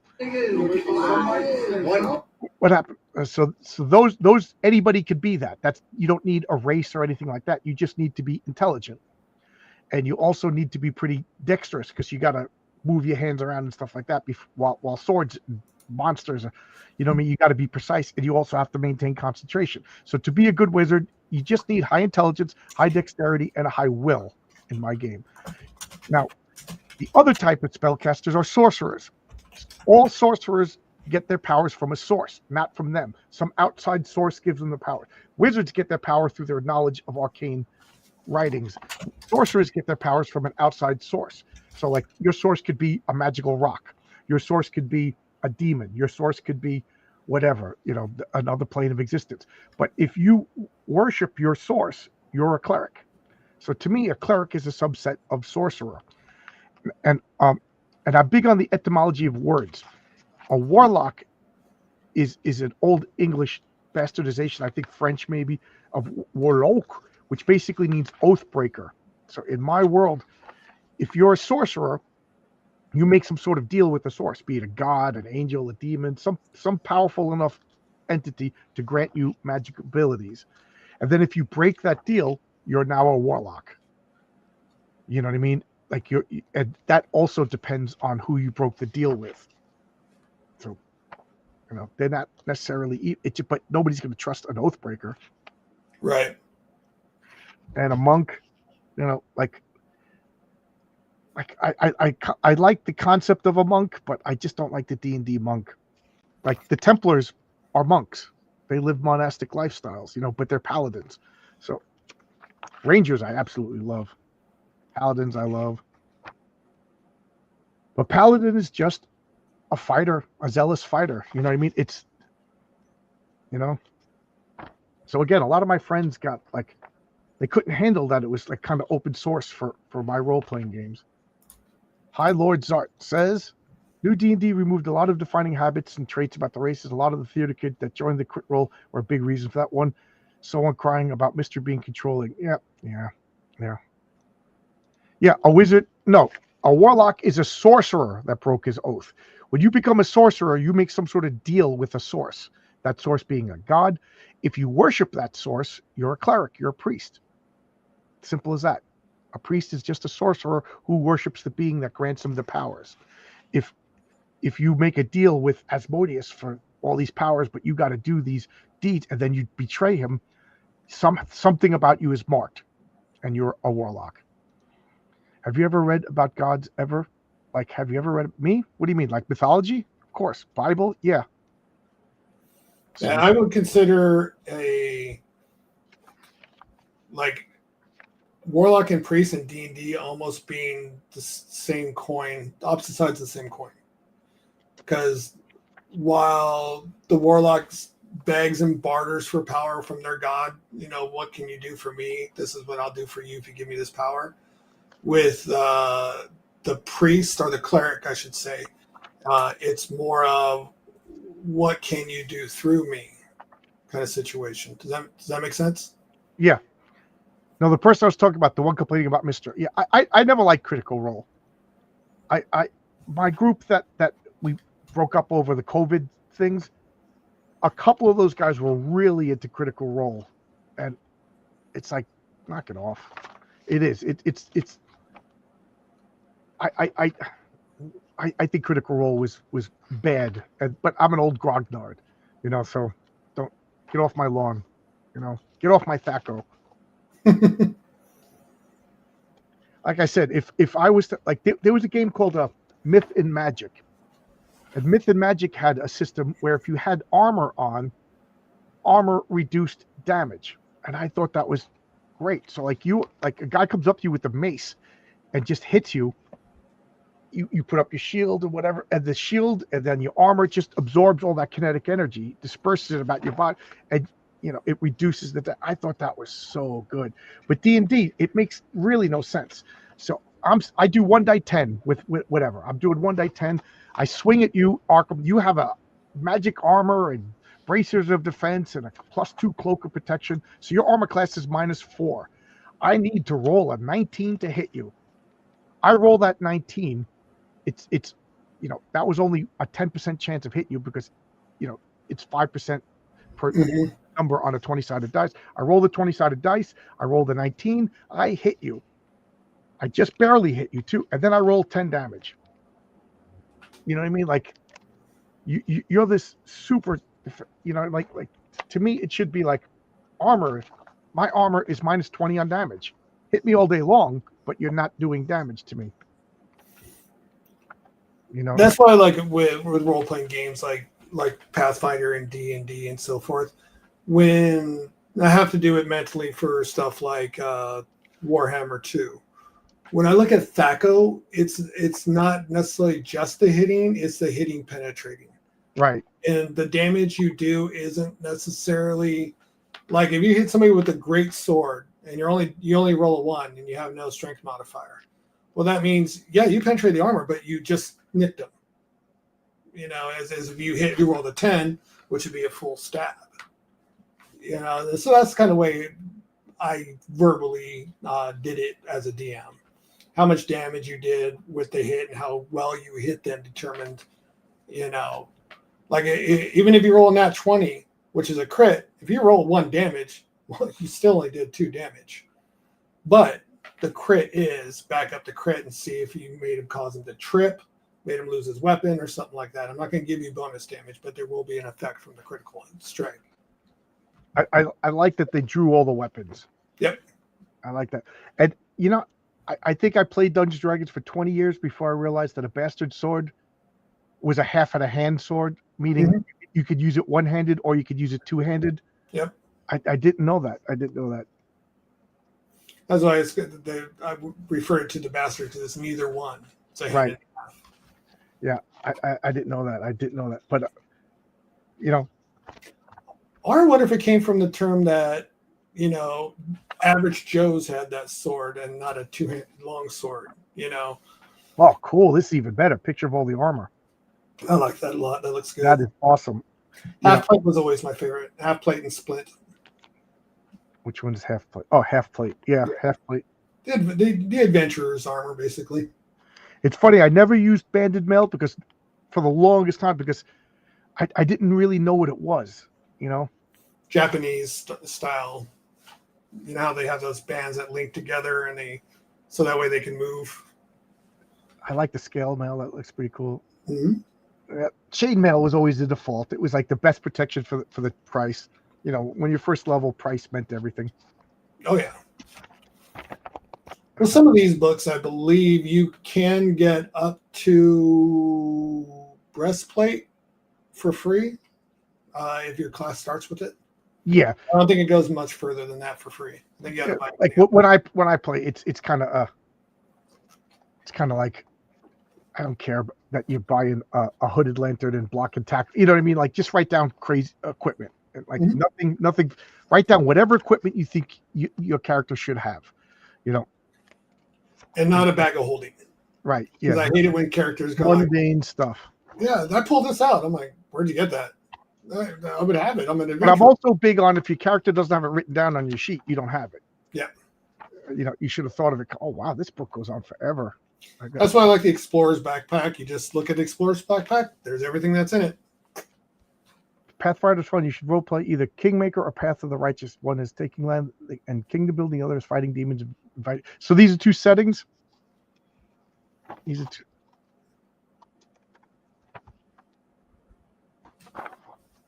Did you know that there was half orcs in the Lord of the Rings? Mm-hmm. Yeah, Bill Ferny was a half orc. Because orcs are elves technically, and there's plenty of half elves in Lord of the Rings. Elrond is a half elf. Right. Well, he chose to be. He was born human and chose to be elf, so he looks like an elf, but they call him half elf. Same with Arwen. Like I was talking about this with people. They're like, oh, I said when Arwen chose a mortal life, she didn't look any different. What changed was the nature of her soul. Mm-hmm. You know, her Fea. Same with Luthien. When Luthien decided to be human, nothing physical changed on her. What changed was the nature of her soul. And people just like, you're no fun. Like her ears didn't change. You know what I mean?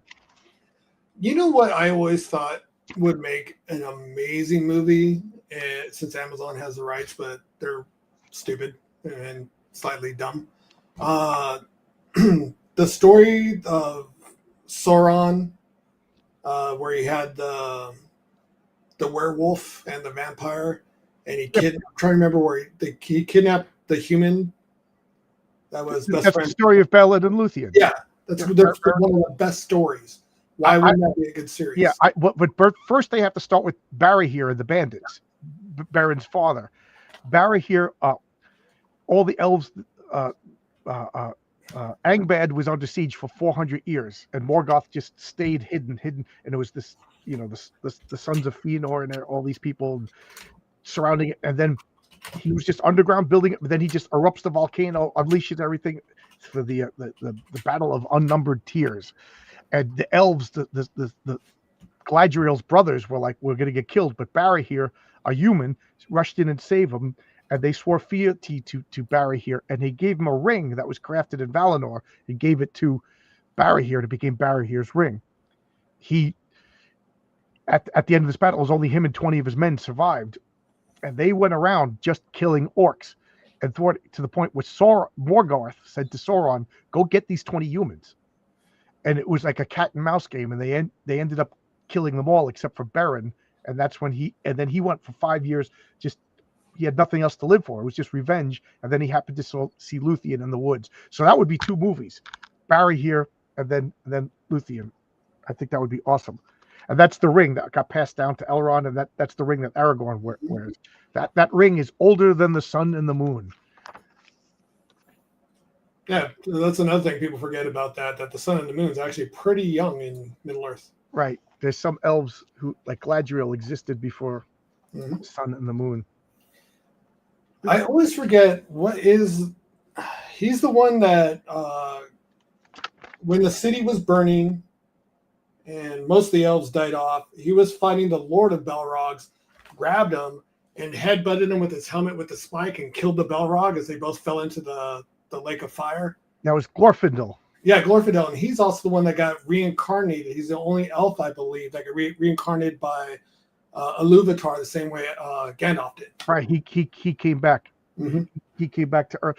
That was actually a little bit of a mistake. Was Christopher Tolkien was going through all of his notes, and he said, "Dad, there was 2 Glorfindels, and the elves never. An elf only uses a name. Like there is no second guy named Elrond because elves theoretically live forever. That's why elves never get remarried, because when elves go to Valinor, they got their wife. So elves only have one wife. So and elves, there's only one, Galadriel for all ever and ever. So he was just like, he came back and he made up this big story, but it makes sense because anybody who was killed by a Balrog came back to life. Yeah, because it was a Maiar on Maiar fight. Well, Glorfindel was an elf. He wasn't. That's right. That's right. Glorfindel was an elf. So with Gandalf, he was a Maiar. Anybody who killed a Balrog, only 2 people killed Balrogs, and they came back. Both of them came back. Yeah. Both of them died trying too. And what does that tell you? Do not mess with Balrogs. Right. They will mess you up. But yeah, he's also the one in the movies they had Eowyn summon the river horse, and in the books it was him, if I remember correctly. When they crossed the river and the Nazgul tried to pass into Rivendell, yeah, Glorfindel, the one that cast the spell that caused the river to rise. No, that was the river was Elrond and Gandalf, but Glorfindel was the one who rescued Frodo. And, that's right. And not Arwen. They put Arwen in the movie. They just got rid of Glorfindel. And Glorfindel was so powerful that he showed up to fight the Witch King in the battle of I forget. Egmont, right? It was, no, the Northern Kingdom of Angmar got destroyed, and then it became 3 Arthedain. Arthedain was it got fractured into 3 smaller kingdoms. And the Witch King, the whole time that Sauron was dead, the Witch King was the main bad guy. Yep. He destroyed the entire Northern Kingdom, and then the Northern Kingdoms turned into 3 smaller kingdoms, and he just went, and I forget the name of the king, who was the last of the line of Isildur. He just basically tricked him into challenging him to one-on-one combat, and then we never saw him again, and that was the end of the line of Isildur. And then Glorfindel just showed up, and he was so mighty in his splendor that the Witch King retreated. So the Witch King took on like 4 or 5 of the Nazgul at once. And the reason why he was at the Council of Elrond, and he was one of the first people picked to be in the Fellowship, and Gandalf said, no, he could be spotted a mile away. He glows. Yeah. Like to anybody who could see the other realms, he glows like a beacon. We have to use stealth. So what he did was he went to the north to draw. Like, it's one of those little side stories that you see in the appendices. Glorfindel took a group of raiders and started fighting by Gold Dogor and fighting all the orcs up there to basically divide Elrond's Sauron's forces, not knowing which way the ring would be, because to the way Sauron was thinking, the mightiest person would take the ring. So at first he thought the ring was with Glorfindel, and then he heard news from Saruman that the halfling had the ring. So when Pippin looked into the orb to the Palantir, Sauron thought that was the halfling with the ring, and then when Saruman took, he was like, Saruman's gonna have the ring, and that distracted them, and that's why when that small group went out at the end to fight the mouth of Sauron, that's why Aragorn held up the sword and revealed himself. I am Aragorn, son of Valain of Isildur, heir of Gondor. I am the rightful king, and blah blah blah. And I'm marching out. That was a psychological ploy to make Sauron think he has the halfling, he has Gandalf, he obviously has the ring. So Sauron, the eye, was focused over here, so Bilbo and Samwise could it was all distraction. They that was like all a risk. So cool. I love the Lord of the Rings. I could talk about it for hours. And it's just amazing that such an amazing book, right? And no matter what you do, it's an amazing book, period. Whether you liked it or not, it's still an amazing book. And it breaks all the rules. Yeah, absolutely. It's not written like a normal contextual book, especially for the time. Right. But that Peter Jackson can make a movie that also itself is considered the greatest trilogy ever made, and probably one of the greatest movies ever made. Yeah, it's so good. And then the Hobbit, the greatest fantasy ever made. It's awesome. Very rarely going to see that ever happen. When I first saw the Hobbit, I was so disappointed. But I just saw them, but like I didn't watch them for years, and I rewatched them like once a year around October. My wife and I we don't even answer the phone. We don't do anything. We just cook. We cook food that hobbits would eat. So no pizza and stuff like that. We'll make potatoes and eggs and bacon and ham and whatever. And we just cook like that. We'll make like 7 meals a day, and we just do nothing but watch all of the Hobbit, Lord of the Rings movies. So that's around October 22nd, because that's Frodo's and Bilbo's birthday. Yeah, The Hobbit is so tonally weird. It needs honestly to be cut down to 3.5, maybe 4 hours, right? And just make it 1 or 2 short films, or just 1 super long. Should have been 2 movies. Yeah, 3 movies. It was just 2. And they changed stuff in the Lord of the Rings. Yeah, the only change in the Lord of the Rings that I find egregiously wrong is elves at Helm's Deep. To me, that's the biggest change. No, the elves were done. The elves were leaving. This was supposed to be the reign of man, without the help of elves. So to have Haldir and all those guys show up, that ruins the human sacrifice. To me, that is an egregiously wrong thing. I agree. With the Hobbit, the changes are just bad. Yeah, like the whole elves didn't even go in. Like the whole female dwarf elf relationship. Legolas is there. It's just bad. And then they're like the dwarves are like the Kingstone cops. They're just falling down. And then we're supposed to believe that they're holding off a whole army. It was just totally all over the place. It became like a video game when they were fighting Smaug. The river scene, that was so bad. When they escaped in the barrels, it was horrible. Yeah, but I think I'm going to end now. It's almost 10. I got to get to work. I don't. See you, everybody. Thanks a lot. Wow, we got 80 people watching, which is a lot for my tiny little channel. I don't know. I got nothing planned this week because this week is up in the air. I don't know what my schedule is going to be. I don't know what my, in construction, you go all over the place. I could be anywhere in the 5 boroughs. So I don't know where I'm going to be. So tomorrow I'm going to go and I have to get my certifications for the airport, for the school systems, for the Federal Reserve. I got to get all of that re-upped. You got to do it like once a year. So that's what I'm doing tomorrow. So tomorrow I got to go to one location, and then Tuesday I got to go to another location, and I'll find out exactly. But I think I'm going to be working this mid shift for 6 more weeks, which sucks, which just sucks. But it's more money, so I can't complain. But anyway, so I don't know. My schedule is kind of crazy. My only scheduled video will be it's clobbering time Friday at midnight, and we'll be talking about sidekicks. We'll be talking about who's the best sidekick in comic books. All right. So Arkham, anything you want to push? Anything you want to talk about before we go? No, I just need to start streaming more and doing more positive posts and stop fighting. We all do. All right. So bye, kids. Bye-bye.